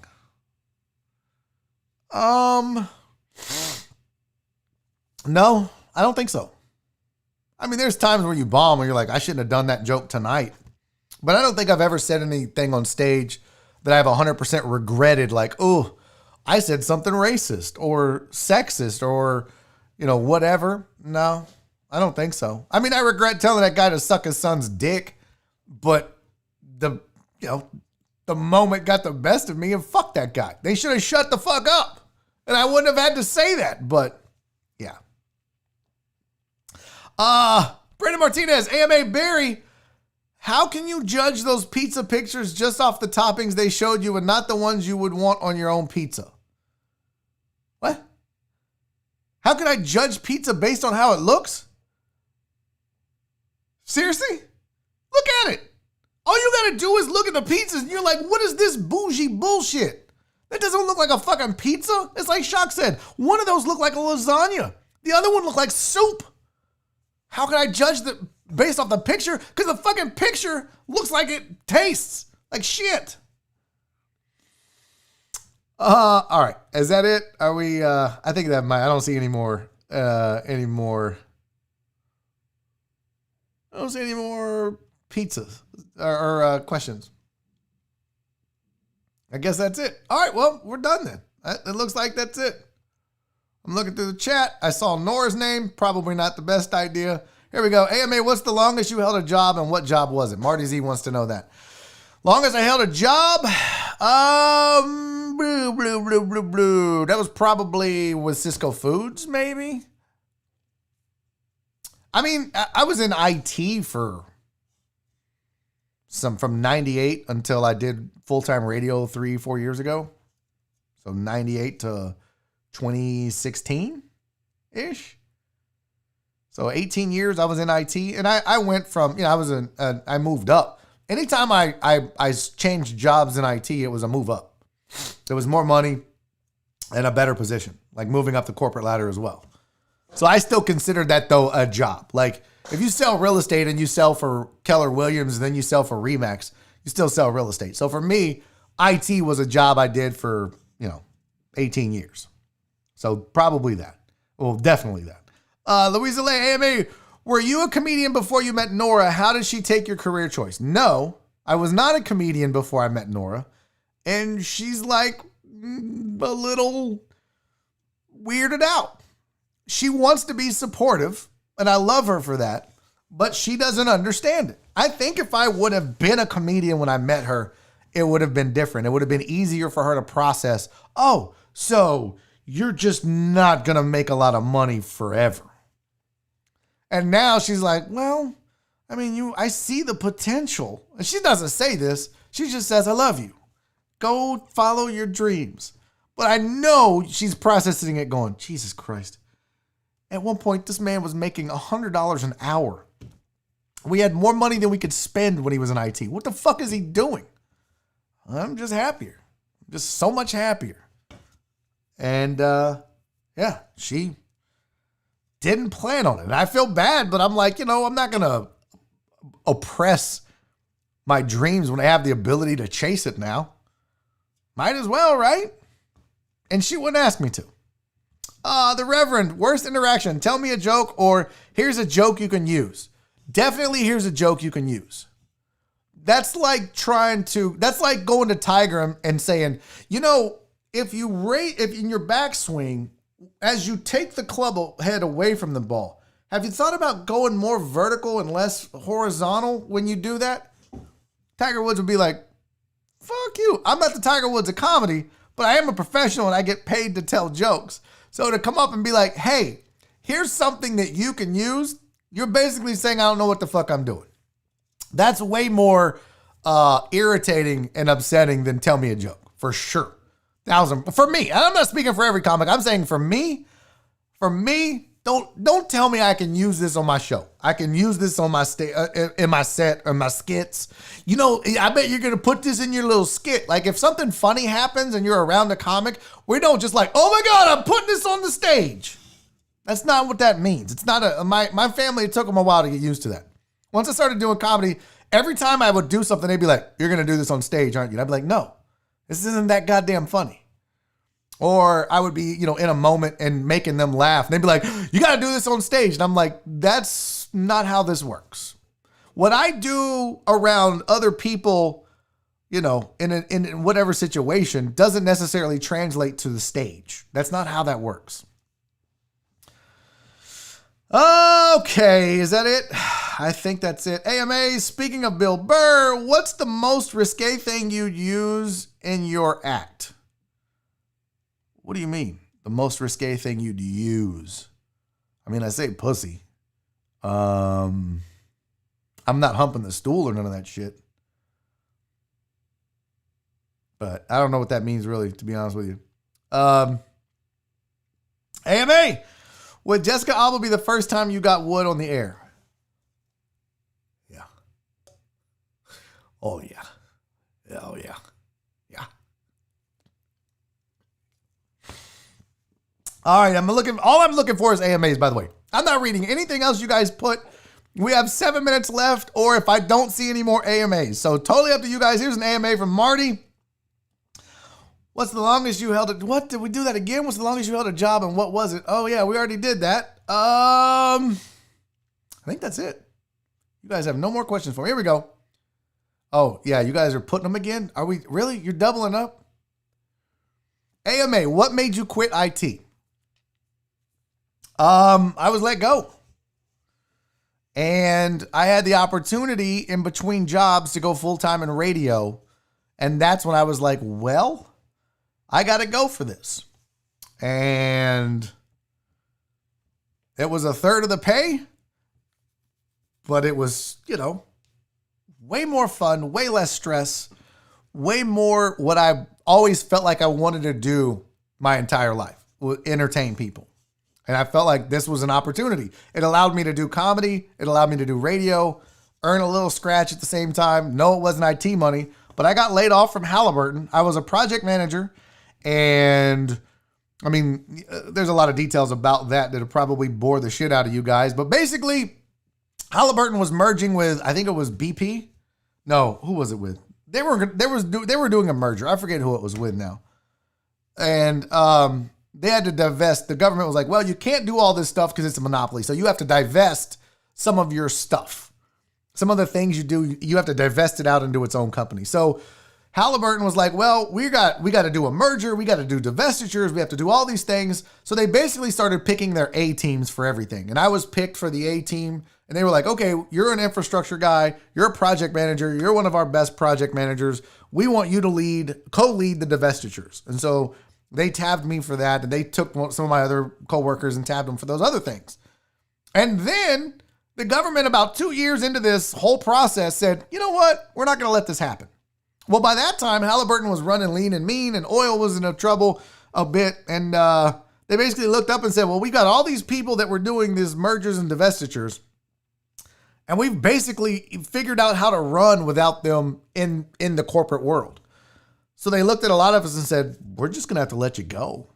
We don't have a spot for you anymore. So you go from being the A team, best of the best, to... yeah, we've kind of replaced you. I mean, it's not as good, but we're running okay. So sorry. Here's some severance. See you later. And that's when, fortunately, I think I was at home for 2 months, 3 months, when ESPN was like, hey, we want to do a midday show. We want you to audition. And that's how I got started. D-Mata, did you really know what you were doing in IT? Because some guys don't. My first job, no. When I got my first job, a guy named Marcus Lohr, who was a friend of mine, I lived with him after I left my ex-wife. We lived together. He was my roommate. And he got me a job in IT. He wrote my resume for me and got me the job. And I had no idea what the fuck I was doing. I remember my first job in IT was teaching Outlook for Halliburton, go figure. And I remember reading the manual I was supposed to teach on the flight to the first gig. I was on the way going, oh God, I'm fucked. I don't know how to teach this. So no, I didn't know anything. I made up the resume. None of it was true. All of it was lies. And I got the job. And that was, you know, I stayed in that industry for 18 years. So, Louisa Leia, A.M.A. So Barry, going back to IT, would you like JVG going back to the Rockets? Going back to IT would be like JVG going back to the Rockets. I'm not even going to address that. You tried, Luis. All right. What else? Is that it? I think that's it. I think we're good. All right. Last one. It's 4:07 and you guys are petering out, and I can tell this is running its course. A.M.A, will you interview and spotlight Texas comics like you did on ESPN? I mean, I kind of have, but the reason I haven't done that, Sandoval, the reason I didn't take over a lot of things other than Lawn Talk was because I didn't want to try to recreate what we did on The Usual Suspects on this show. I felt like, featuring a comedian every Friday was part of that show. Would I ever consider doing something like that in the future? Yes, but I had to create my own identity. I wanted to create my own show. I didn't want to just take everything I did over there and then do it over here the exact same way. I wanted to stand out and be myself. And I wanted to create my own show and, like I said, my own identity. So I didn't do that. And I've featured plenty of comics that you've heard on this show before. But no, as far as like running their videos and stuff, I haven't really thought of it. So, okay. Well, that's it. That's going to conclude the A.M.A. 408, little extra. That's fun. You guys have good questions. We'll do it again. Yeah, hit that like button on the way out. Do your man a solid. Do this thing right there. Do that. See that? Click on that. Not that, like the one below. Go click subscribe. Click on the bell. Click thumbs up. Go tell a friend. Share this video on your social media. If there's something you like, show, a clip, whatever, share it for me. Please, please, please. You guys don't understand. Growing this thing organically is huge. And the way that's going to happen is when you guys take the links to these shows and put them on your Facebook, put them on your Twitter, send them to somebody and be like, listen, you got to watch this guy. You love it. It's fun. It's interesting. It's whatever. Retweeting is awesome, but take the links, share them with your people. Get them here. Until tomorrow, you guys, I love you all to death. Thank you so much. Be safe. Be kind. And most importantly, love each other. I'll see y'all tomorrow.